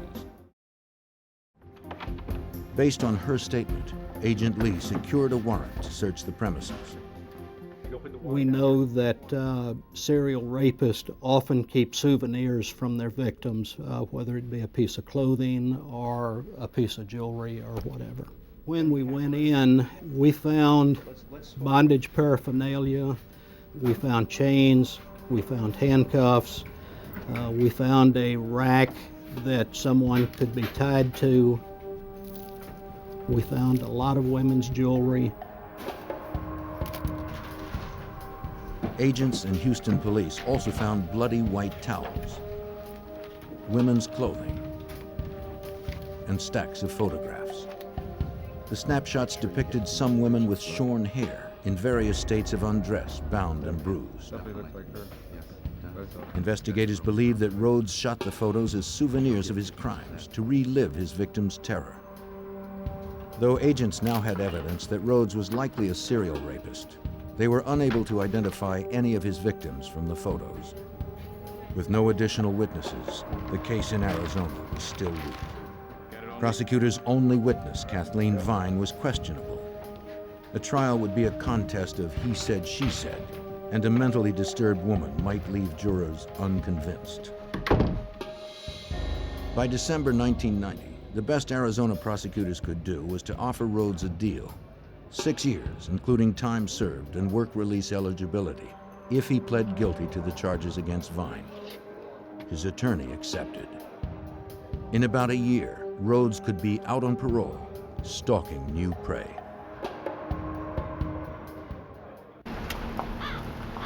By October 1991, a year after 14-year-old Regina K. Walters was found murdered in Illinois, her case remained unsolved. Special Agent Mark Young, an FBI profiler, predicted the murderer was probably a trucker or traveling salesman with prior sexual offenses. His signature behavior was to hack off his victim's hair. Agent Young spoke to area law enforcement agencies hoping they had open cases that might match the profile. One day, Bob Lee, who was an agent in the FBI on the Violent Crime Squad, overheard me talking on the phone to a police officer. And he said, hey, I had a case I had worked a few months back where a truck driver kidnapped a young girl and her head hair was cut just like you're saying. The victim's name was Nicole Tuttle. She had also been raped repeatedly and had escaped the day Regina Walters and Ricky Lee Jones were last seen alive, on Monday, February 5th, 1990. That same day, Houston police had stopped a trucker named Robert Ben Rhodes, who fit Nicole's description of her attacker. At the time, she told the officers it was the wrong man. Special Agent Bob Lee from the FBI's Houston field office recalled that Nicole later changed her story in the hospital where she was treated for her wounds. Later that night, she told the detectives that Robert Ben Rhodes was in fact the individual that had kidnapped her. When asked if she wanted to press charges, she told the police officer that all she wanted to do was go home. Lee also told Agent Young that Nicole was not the trucker's only victim. Rhodes was serving time in an Arizona prison for the assault of Kathleen Vine and was eligible for work release in just 3 months. The agent then described the search of the trucker's residence. And he said, we found some photographs in his apartment, some of his own pictures, with somebody else with short hair, who it seems like she was at a barn. The chilling photos portrayed a young girl at different locations, wearing a variety of seductive outfits. At the barn, she was in a black dress, shielding herself from Rhodes's camera. When I saw those photos, I said, this is Regina Walters. In order to verify that, I went to the family, and I got several of their pictures, and there are facial characteristics and markings that exactly duplicated the pictures Rhodes took. The FBI began to build a kidnapping and murder case against Robert Ben Rhodes. They revisited the evidence from the search of Rhodes's apartment and found more photos of Regina. They also found several articles of women's clothing, including a black dress, which lab examiners confirmed was the dress Regina had worn in the photos. Illinois State Agent Mike Sheely was notified. He forwarded the evidence found in the Greenville barn to the FBI lab in Houston. Lab examiners discovered that the cotton fiber recovered in Illinois was consistent with the bloody towels found in Rhodes's Houston apartment, but the results were inconclusive since that type of towel was so common. Detective Jackson from Pasadena, Texas, met with agents Sheely, Young, and Lee at the Houston FBI field office to discuss what they needed for a solid indictment against Rhodes, not only for Regina's murder, but for crimes against his other nameless victims. With Rhodes nearing his release date, Illinois State Agent Mike Sheely knew they were racing against the clock. He was eligible for parole, and that he was actually eligible to work outside the prison almost on a release system. And so we were under pressure to have the indictments and to get him arrested on our charges. You have a seat here. Agents interviewed Rhodes's former Houston employer, Mike Eggleton. The trucking firm owner was not surprised to see him. Eggleton had been questioned by authorities about Rhodes before.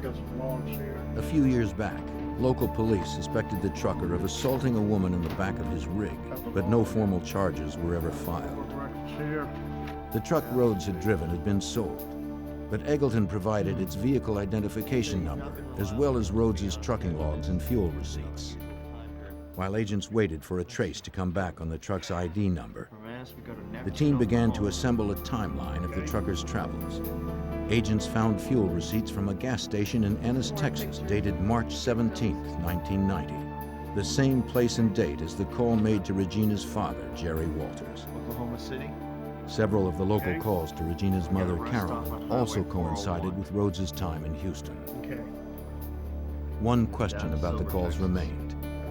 The killer could easily have gotten Carolyn's number from missing persons flyers posted around town.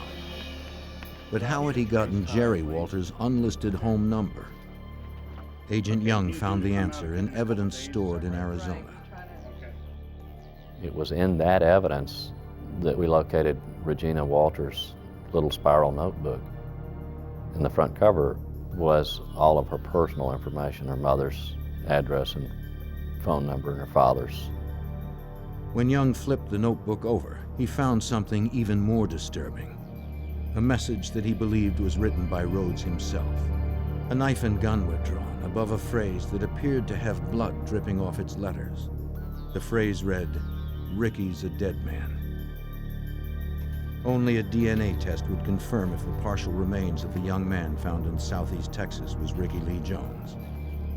Unfortunately, investigators lacked a known source of Jones's DNA to perform a comparison. And everywhere else. Since Rhodes claimed to have been abducting and torturing his victims for the past 15 years, the team submitted their timeline to VICAP, the Violent Criminal Apprehension Program, an FBI database that lists thousands of solved and unsolved crimes nationwide. Despite the limited information and gaps in the timeline, Detective Jackson was not surprised when the system returned over 50 possible matches with open homicide and missing persons cases. His trips from Houston to Baltimore to LA and back in a matter of 4 to 5 days at a time could just give you an idea of how many people he has access to and remote locations that he could abuse these people and dispose of them. A week later, agents tracked down Rhodes's truck in Houston. 2 years had passed since Rhodes had driven the rig.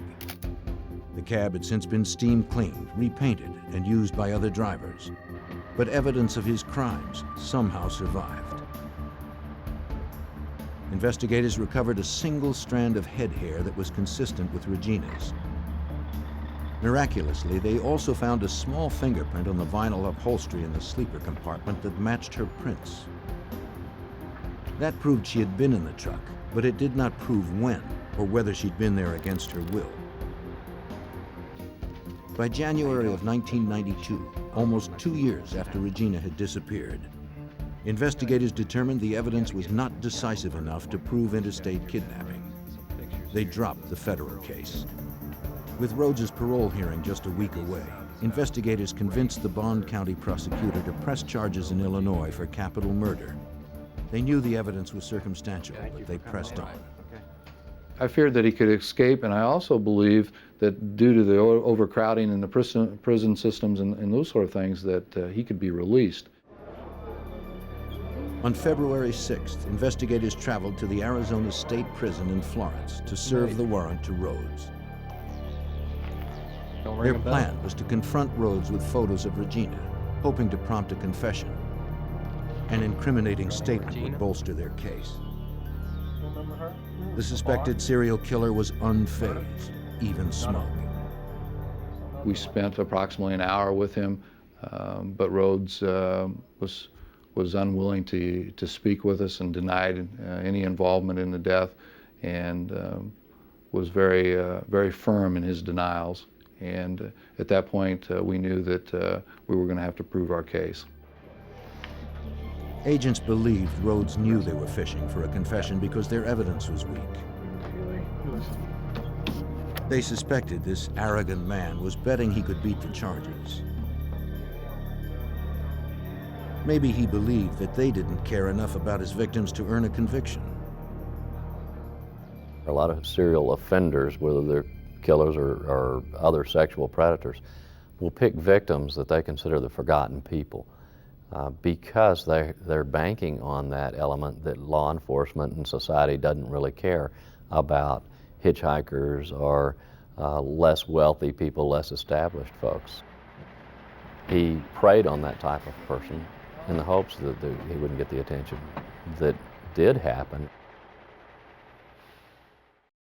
Almost 2 years after the death of Regina K. Walters and the kidnapping and sexual assault of at least 2 other women, Robert Ben Rhodes was extradited from Arizona to stand trial in Illinois.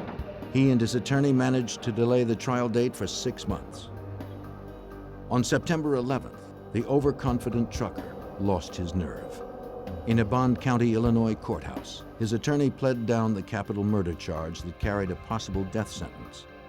He accepted an offer of first-degree murder with a penalty of life. Rhodes was sentenced to life in prison without the possibility of parole.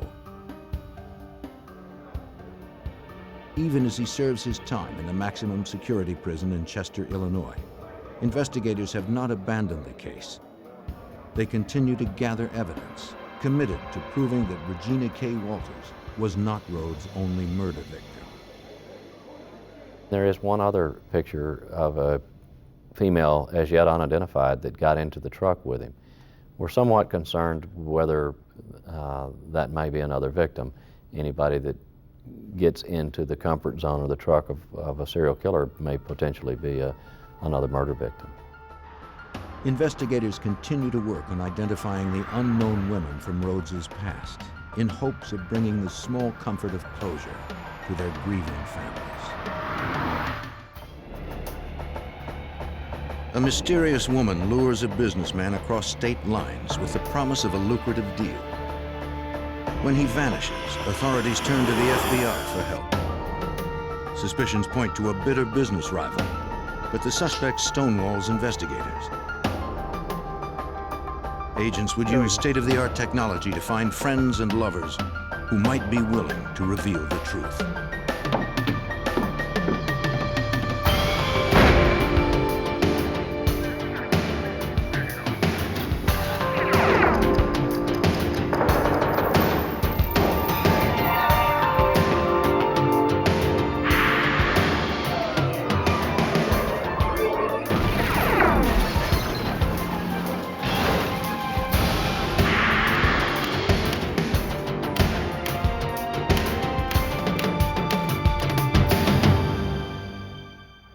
wealthy businessman went to Florida to make one last deal before he retired, but he never returned home to his millions. Authorities examined who was closest to the victim and who stood to gain from his disappearance. But this time, conventional rules did not apply. I'm Jim Kallstrom, former head of the FBI's New York office. In a case that spanned the entire East Coast, agents would have to untangle a web of sex, money, and vengeance that led to murder. Newark International Airport in New Jersey. On Saturday, February 24th, 1996, Kiwi Airlines Flight 45 took off for West Palm Beach, Florida. 58-year-old Frank Black was on board. Black owned and operated a successful school bus and transportation company in Andover, New Jersey. Thank you. He had made millions and was on his way to Florida to meet a new industry contact. Black told his family and co-workers he would be home Monday in time for another meeting.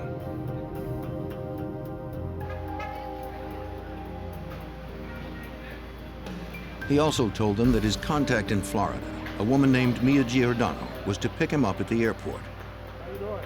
Good. She would take him to meet others involved in the lucrative business deal. Glad you could make it. I think we're planning to school for a while. Good. Should we go? Privately, Black hoped to retire after closing the deal. Good. When Black failed to return on Monday, his family contacted the New Jersey State Police. Detective Sergeant Lee Liddy was one of the state detectives assigned the missing persons case. He was the kind of guy that he would always phone home. He always wanted to know what was going on with his business. He was a hands-on type of guy. Without Frank, the business really didn't run.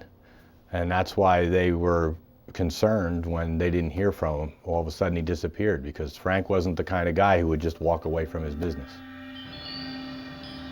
New Jersey investigators interviewed Black's daughter, Leanna, and his girlfriend and office manager, Sally Roberts. Leanna said her father had missed an important meeting with her to discuss the sale of his business. He also had not answered calls to his cell phone. Sally Roberts recalled that the woman from Florida, Mia Giordano, had phoned the office many times recently but never left her number. The Florida woman claimed to represent a company named Valdez Exporting. Giordano provided a description of herself so Black could recognize her at the airport. She said she was 5'1" and blonde.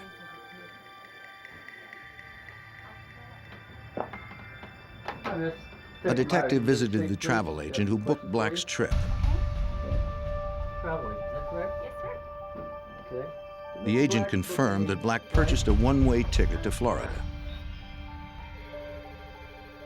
He didn't bother to rent a car since his contact had arranged to pick him up. Airline records corroborated that Black had boarded the flight.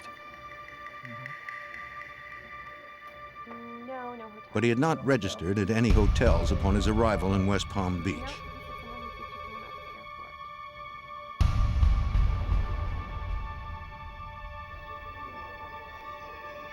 An examination of Black's records revealed that his credit cards had been used after his arrival in Florida.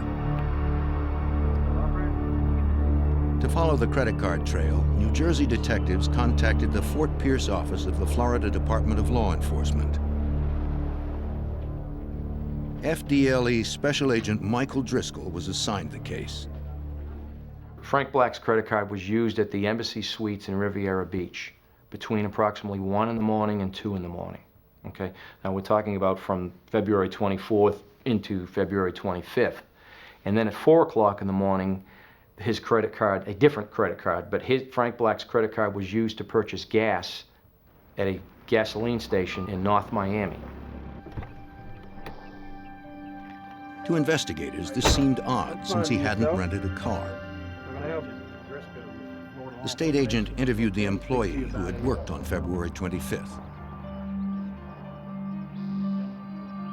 When shown a photo of Black, the attendant said he didn't recognize him. The station's pumps all had credit card slots. No one would have had contact with Black or whoever was using his credit card.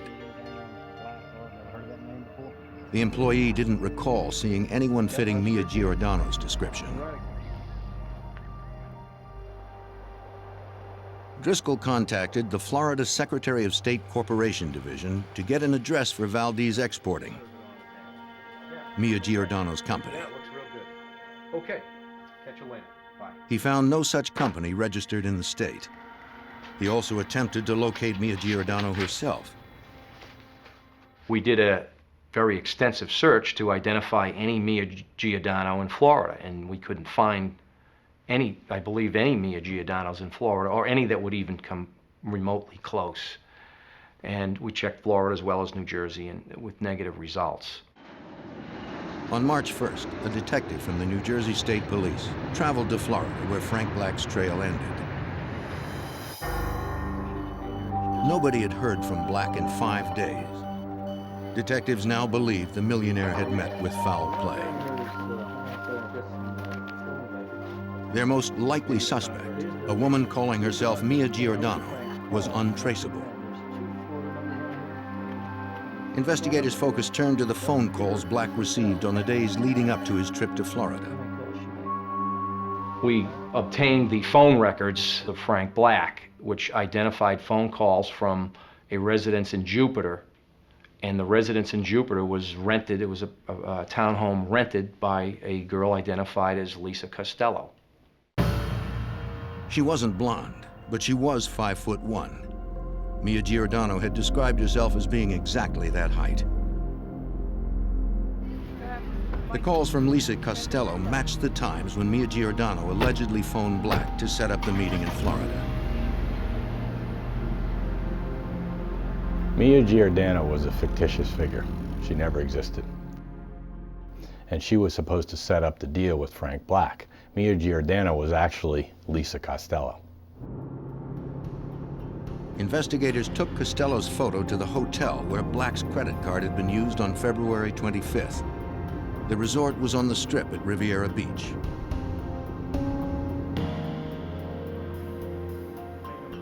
The state agent asked to speak to the clerk who had been on duty the morning in question. While he waited, he checked the phone that had been used with Black's credit card. Like the gas pump, the phone required no signature from a customer, just a credit card. Anyone could have made the calls. Karen Voorhees had worked the front desk on the morning in question. But she did not recognize a photo of Frank Black.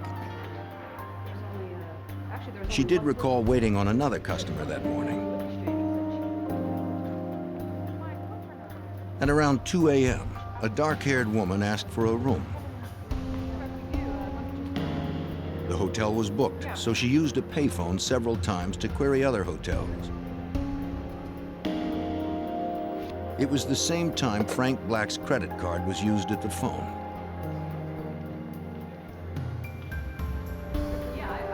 Voorhees described the woman as being in her 30s with brown hair and standing a little over 5 feet tall.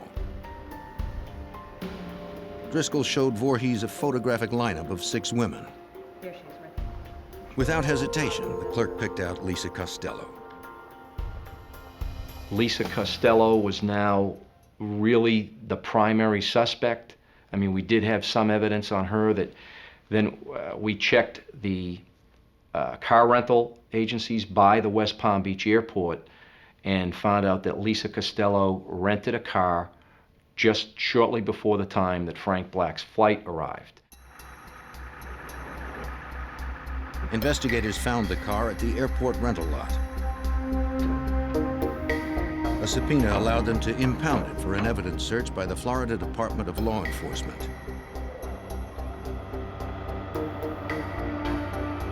But examiners would find no trace of Frank Black in the car. There was no physical evidence linking Lisa Costello to the missing businessman.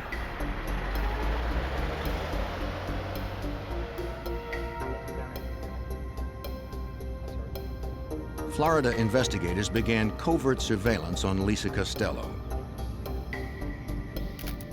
They followed the suspect for days to establish her routine and determine her contacts.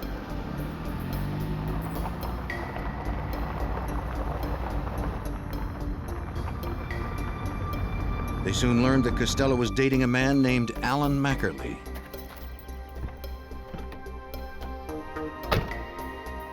Investigators began to tail Mackerly. Like Frank Black, he also owned a bus company in New Jersey, but was now living in Florida.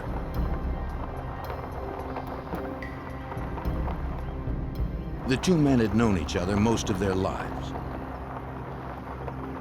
Over the years, Alan Mackerly and Frank Black built up a rivalry.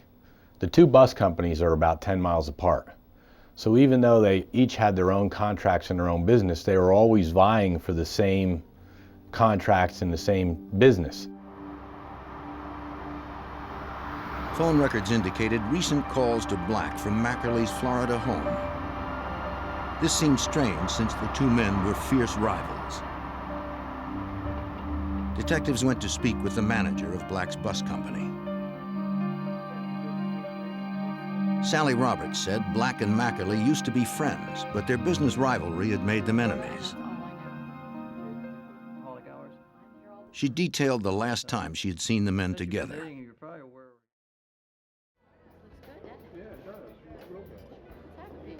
It was at an industry banquet in January of 1996. She and Frank were talking with friends when she saw Mackerly approaching.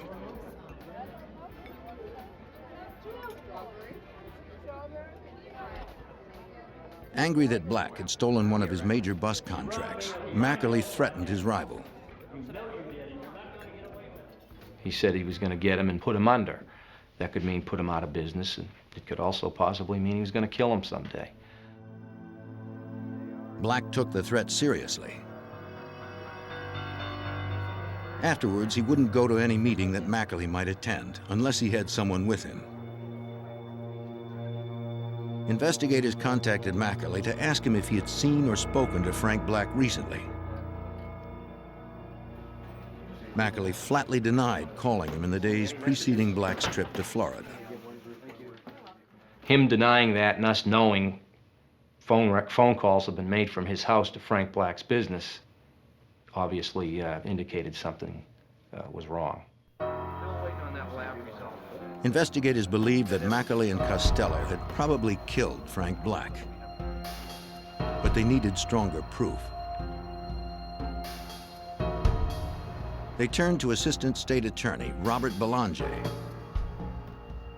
One of the first investigative tools that the FDLE wanted to use was wiretaps. So you have to show a really compelling reason for listening to someone's telephone conversations. So we drafted those applications and orders and obtained an order allowing us to listen to Alan Mackerly's telephone conversations. Unfortunately, investigators heard very few phone conversations between Mackerly and Costello. This was because Costello was now living with Mackerly. If they were talking about Black's disappearance, it wasn't over the phone. In order to record any incriminating conversations, investigators would have to bug Mackerly's house. Assistant State Attorney Lawrence Merman hoped they had enough probable cause to get inside. Being able to actually enter someone's home and plant a listening device is extremely restrictive, and the probable cause that's required is very high. The situations that would warrant that are very limited. This case actually presented that situation. A judge signed the warrant, and investigators planted listening devices in Mackerly's home. They set up outside, watching and listening. Got it. Hopefully, the couple would discuss what happened to Frank Black. Dirty condenser back here. Alan Mackerly and Lisa Costello were extremely cautious. Investigators believe the couple knew they were listening. And every time that we would hear them starting to talk, they would turn the radio up in the kitchen loud. So we probably have several hundred hours of tapes with nothing but music on it. Once again, investigators came up empty-handed. Our Chief Assistant State Attorney Dave Morgan had even commented to me after we failed to get anything on the wiretaps, it looks like Alan Mackerly's gotten away with murder. Alan, what are you doing? With Black's body still missing, Mackerly and Costello could elude authorities as long as they maintained their silence.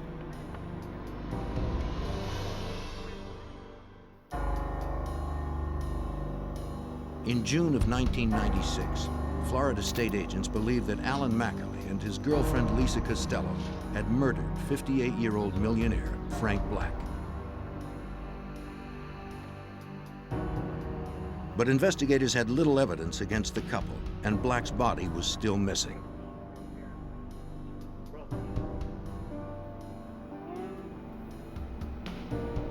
They checked morgues in Palm Beach, Broward, and Dade counties where Black was last known to have traveled.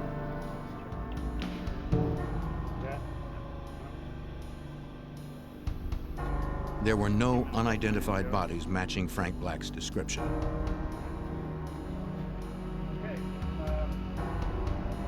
If Mackerly and Costello had killed Black, they had covered their tracks well.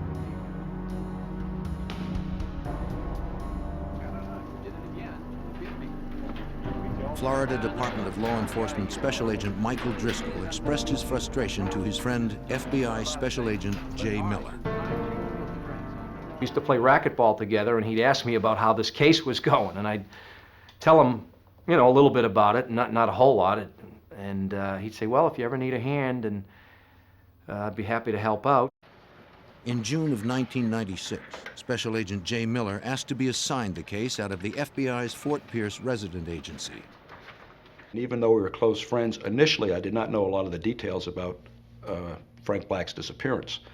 But as I could sense his frustration, I was able to elicit more information about the case, and we were able then to come to an understanding that we needed to look at this thing again from the start. Though investigators believe Mackerly killed Black over a disputed busing contract, wiretaps and listening devices had failed to tie him to any crime. Investigators' best lead was still Black's alleged meeting with Costello. Perhaps if subpoenaed and confronted with the evidence, she would turn on Mackerly. It was a gamble that could jeopardize their entire case. By giving anyone, in this case Lisa Costello, a subpoena, it compels her to come in and give information, and it gives her immunity. Hypothetically, if she came in and admitted she killed Frank Black, she would be immune from that statement. You could not use that statement against her. On June 13, 1996, Lisa Costello appeared before a Florida grand jury. When questioned by state attorneys, she was uncooperative and hostile. The judge cautioned her that if she did not answer, she would be jailed for contempt.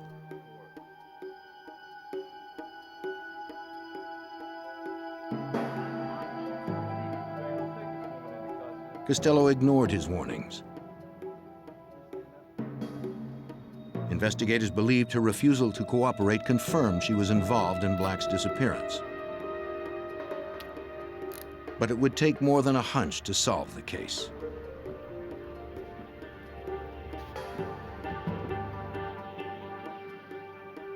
The gamble to subpoena Costello backfired.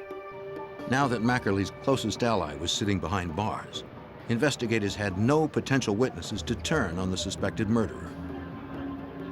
Lacking further leads or physical evidence, the case against Mackerly might never make it to trial. Special Agent Michael Driscoll and his team were determined to keep this from happening. We heard information that, let's just say from a confidential source, that there was a witness who wanted to talk but was concerned about, one, that witness's own involvement, and two, Alan Mackerly's violence. Felt that Alan Mackerly was a violent person and that maybe there'd be retaliation if this unknown and unidentified witness would talk. That witness was Bill Anderson. A former Marine pilot, Anderson was one of Alan Mackerly's closest friends. Agents interviewed him at his home in Florida, just down the street from Mackerly. Anderson had also owned a bus company in New Jersey and had been a commercial pilot after a decade of military service. So now we had two investigators, Driscoll and myself, and a prosecutor, a land J, all being Marines, and then the person who we believe could be the key to solving the case, Bill Anderson, being a Marine. And so I think there was some camaraderie right there from the start. Investigators felt that bond would help them develop Anderson as a witness. He told the agents his friendship with Mackerly had been strained recently, but he was reluctant to detail Mackerly's relationship with Frank Black. The agents felt Anderson knew something that could break the case wide open. There was a little hesitancy on his part. We took it easy on him and gave him a little space, gave him the opportunity to do whatever he needed to do, to confer with counsel or whatever. In our minds, we knew that we were talking to the man that had the answers, and he wasn't telling us. The agents met with Anderson on many occasions and slowly won his confidence. They knew he was loyal to his friend Alan Mackerly, but they felt his sense of honor would eventually cause him to turn. Despite Anderson's lingering doubts, agents believed he was ready to talk by early August. They suspected a subpoena would help him justify turning against his friend. In my experience, good, honest, hard-working people that flew fighter jets in the Marine Corps would have a difficult time going under oath before the whole world and God and lying about it. Investigators had to take the chance. Like Costello, if Anderson had any part in the crime, his statements could not be used to prosecute him for murder.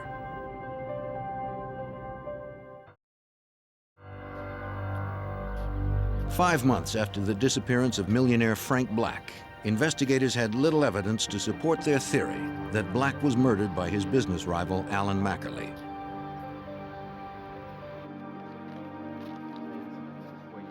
Looking for a fresh lead, investigators subpoenaed Mackerly's close friend, Bill Anderson.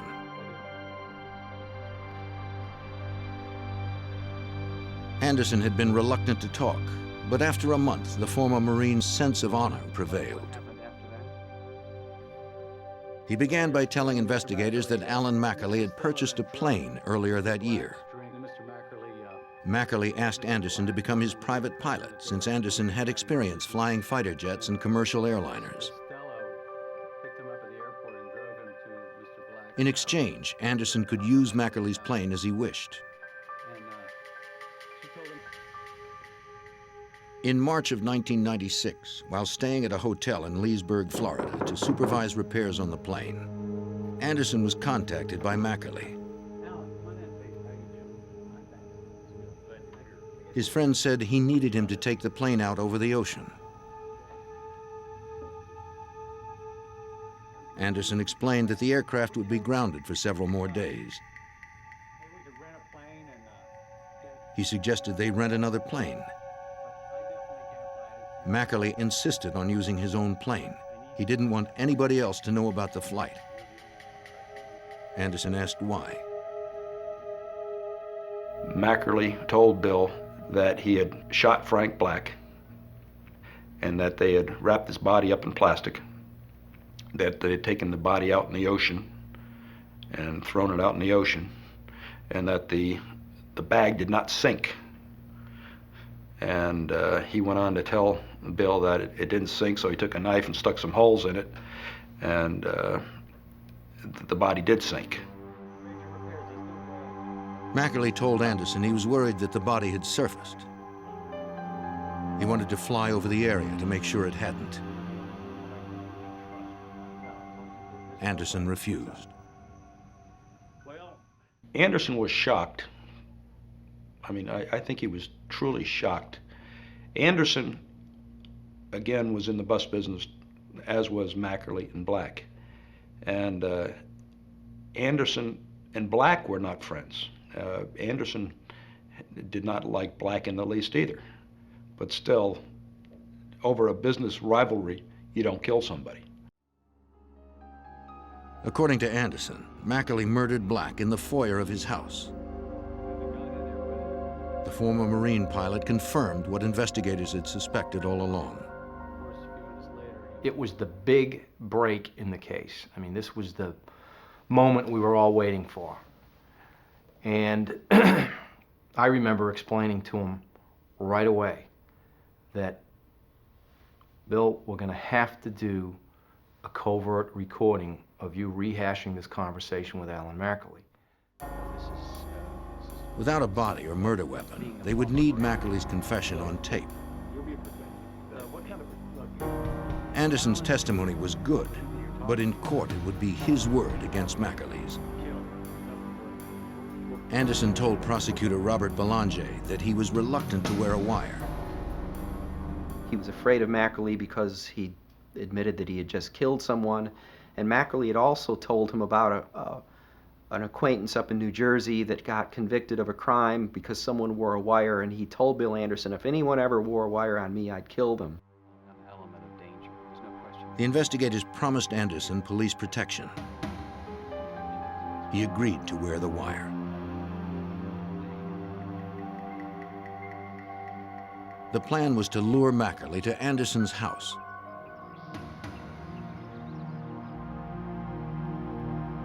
You'll be okay, so don't worry about it. Yeah, this is confident. This is well concealed, so you don't need to worry about it. FBI techs wired Anderson for sound and hid a video camera in the kitchen.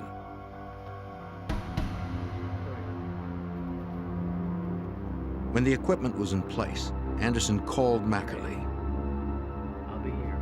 He told him he'd been served a subpoena and wanted to talk about what he should do. Mackerly said he would be right over. In case something went wrong, Agent Driscoll would remain hidden in the house to protect Anderson.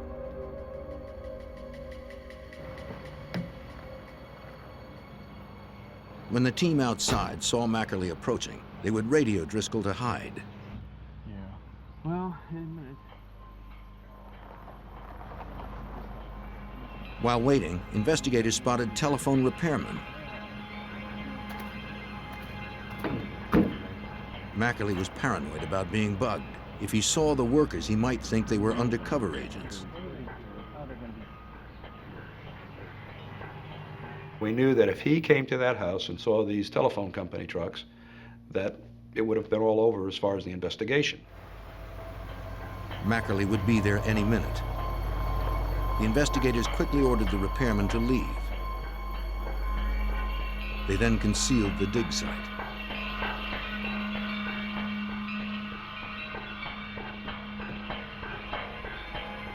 The investigators made it back to the car just before Mackerly pulled up.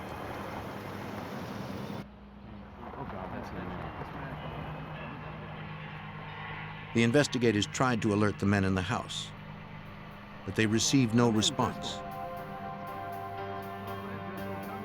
They radioed again. Still nothing.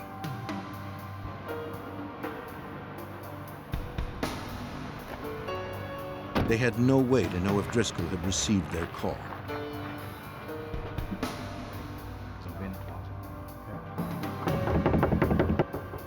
He hadn't. The agent had seconds to hide.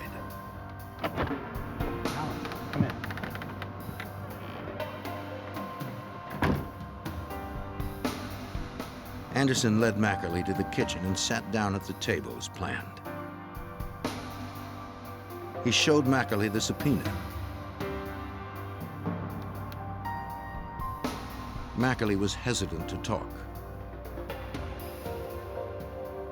And he wouldn't talk loudly. He was pointing to the walls and saying, no, whispering like this, no, nobody knows.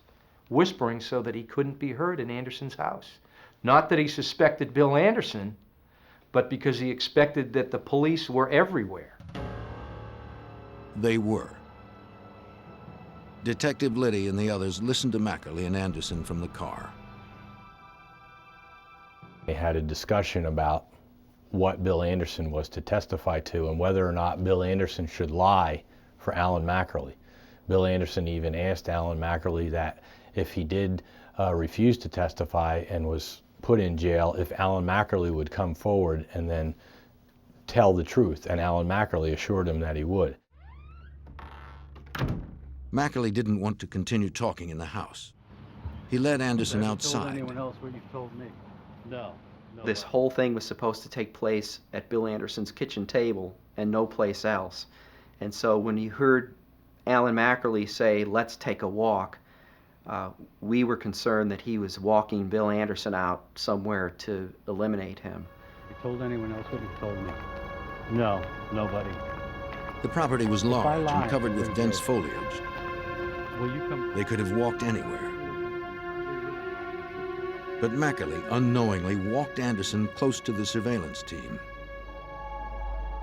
My car is parked only a matter of probably 80 or 100 feet from Mackerly and Anderson.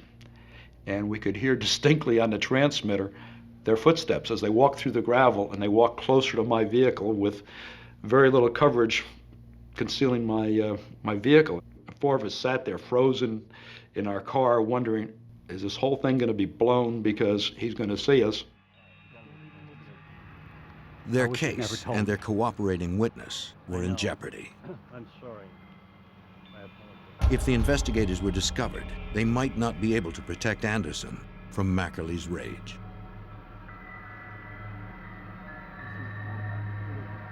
Investigators in Florida watched as cooperating witness Bill Anderson met with murder suspect Alan Mackerly.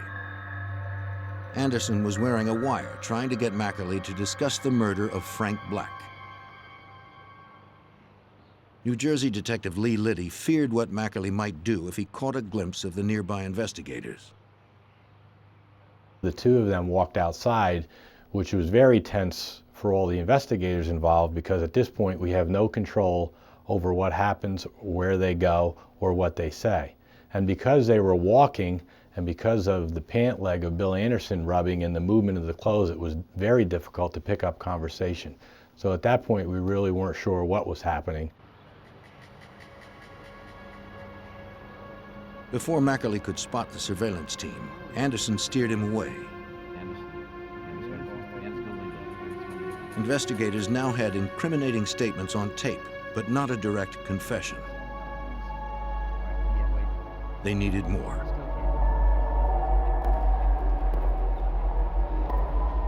Mackerly's alleged accomplice, Lisa Costello, remained in jail. She had been charged with contempt of court 3 months earlier for refusing to honor her subpoena. Agents would seek information from her friends to increase the pressure on the hostile witness.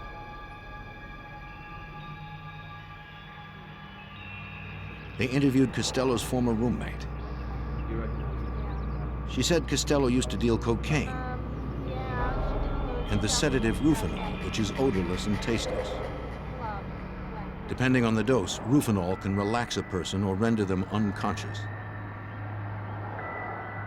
FDLE Special Agent Michael Driscoll believed Costello sedated Frank Black with the drug. We suspected, matter of fact, from day one, that at some point Lisa and Frank Black may have gone to dinner or for drinks, and she was able to do that.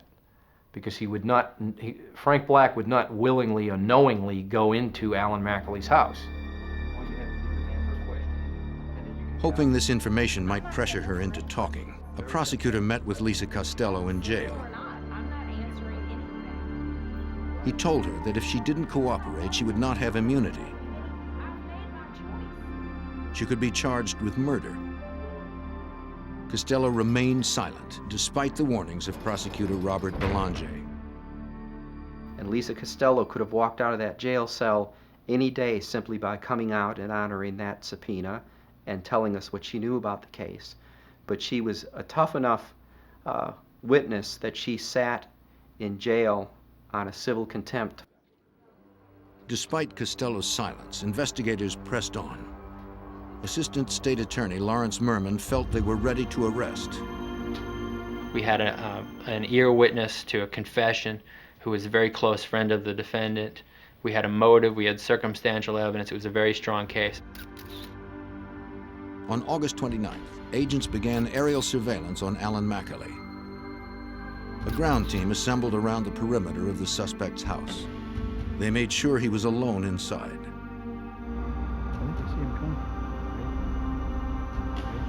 That evening, the arrest team positioned themselves by his door. They would wait until he emerged to take him down in the open. Hold him right there! Hold him right there! When he stepped out with his dog, the team struck.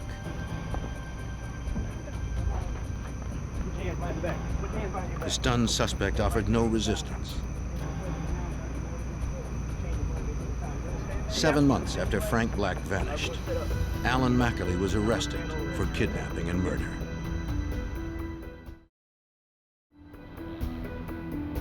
With no physical evidence, prosecutors prepared for a difficult trial. When McAlee's arrest hit the news, they received a call from a man with information on the case. The man agreed to give a statement.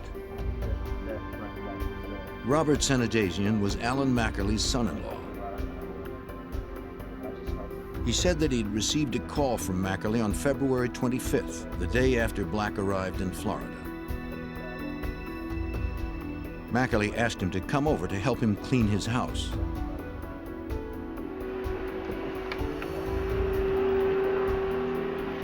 When Senadasian arrived on Monday, February 26th, he saw that McAlee and Costello had already begun major renovations in the foyer.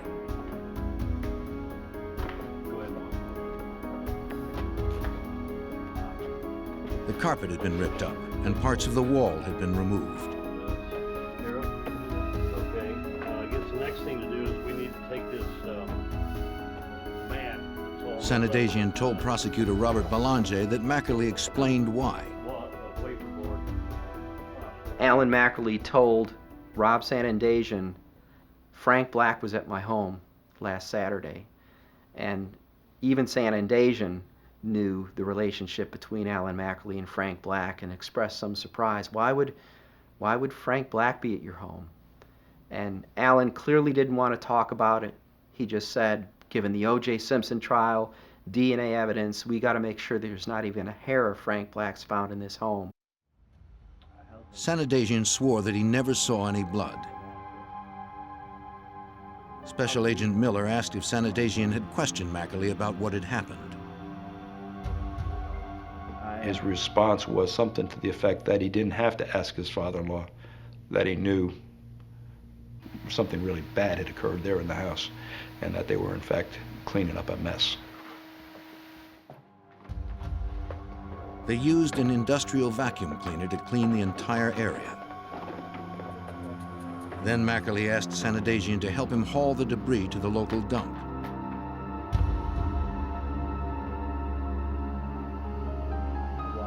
Senadasian told investigators that he and McAlee discarded sheetrock carpeting and even the vacuum cleaner in the Martin County landfill. His statement corroborated Bill Anderson's story. Anderson told us that McAlee had told him that he had killed Frank Black in the entry to his house. And now we had Senadasian telling us that immediately after Frank Black's disappearance, he was summoned to that house to do a remodeling job or a makeover of the foyer area right where Anderson states McAlee said he shot Frank Black. In the middle of August, an evidence recovery team arrived at the landfill. Based on records, investigators were able to determine where the items were likely dumped 6 months earlier on February 26th.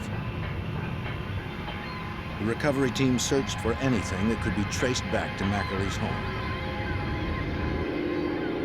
For 3 hot days, investigators scoured a specific area of the landfill. The landfill management was able to determine by the date exactly where it was. And it was in a spot that was actually feasible and possible that we'd find it. So we did that. We got the equipment with the sheriff's office, crime scene and so forth, and we dug it up and we found carpeting that we believed was from Mackerly's residence.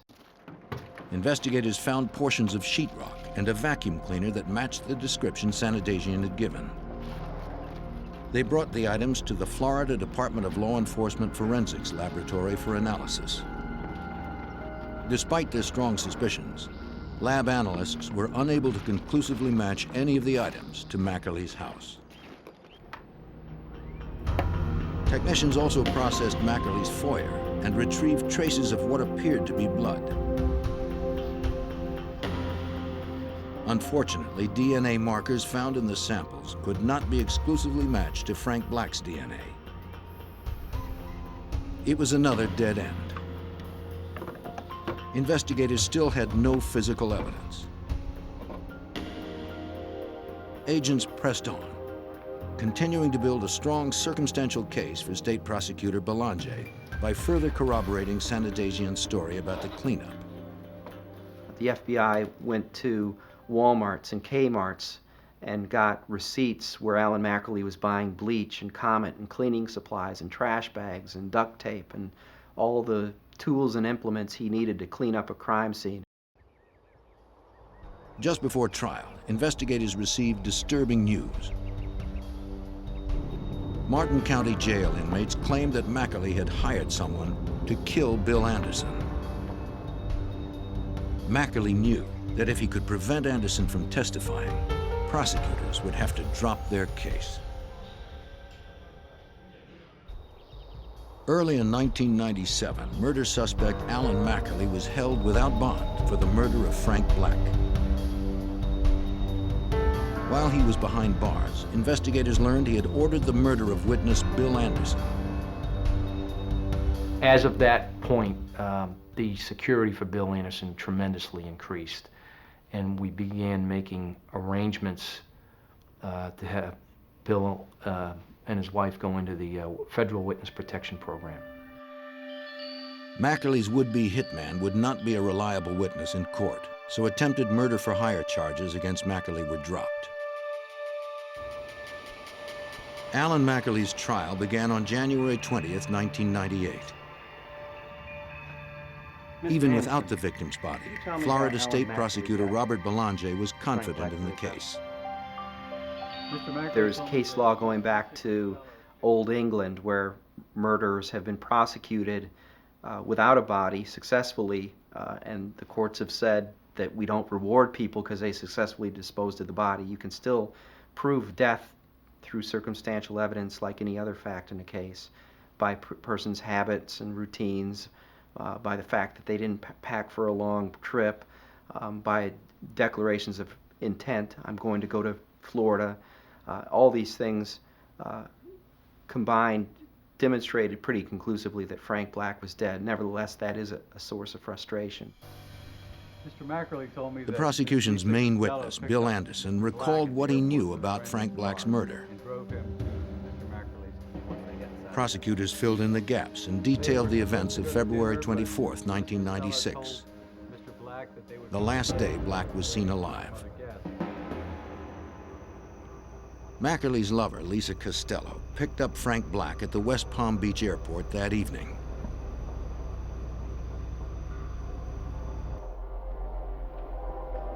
She took him to Mackerly's house on the pretense of meeting other business partners. Black was unaware that he had just stepped into the home of his bitter rival. So how long have you been in the busing business? While Costello and Black discussed the lucrative business deal, prosecutors believe Costello dropped a capsule of Rufinol into his drink.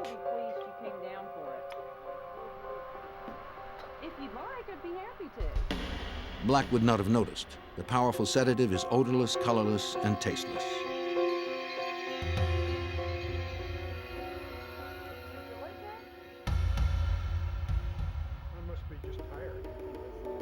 The two talked while Costello waited for the drug to take effect.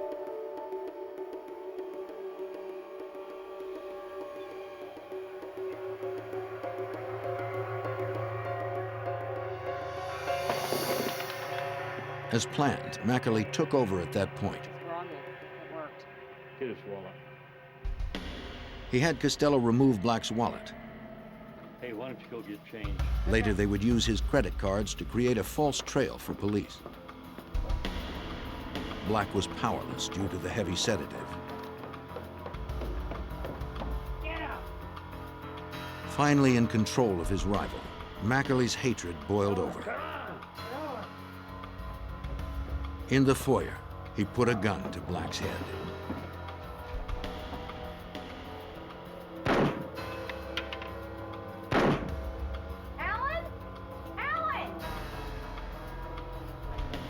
Mackerly had to get rid of the evidence. He wrapped the body and murder weapon in plastic. Using one of his power boats, he would later dump the body about 16 miles offshore. Took the body out about 20 miles. Anderson testified that Mackerly said he had to stab through the plastic in Black's body several times to get it to sink. He then returned home to finish cleaning up. He tore out anything that had been stained by blood or human tissue. Using bleach, they scrubbed the entire area clean.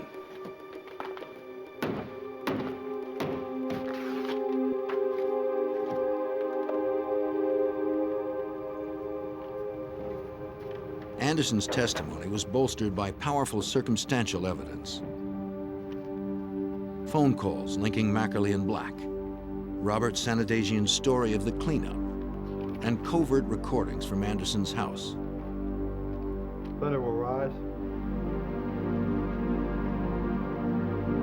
How do you find the defendant? It was enough to convince the jury. Guilty as charged. On February 4th, 1998, they found Alan Mackerly guilty of kidnapping and murder.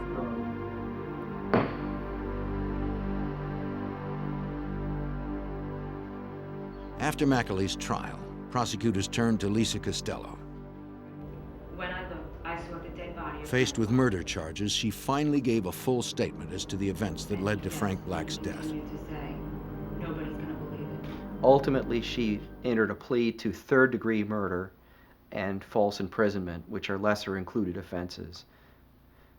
She was sentenced to 10 years in the Florida State Prison.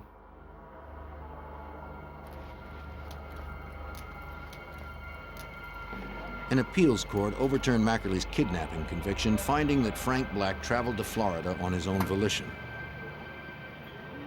But the murder conviction stood. Alan Mackerly was sentenced to life without the possibility of parole. Although Frank Black's body has not yet been recovered, his killer, Alan Mackerly, will never go free.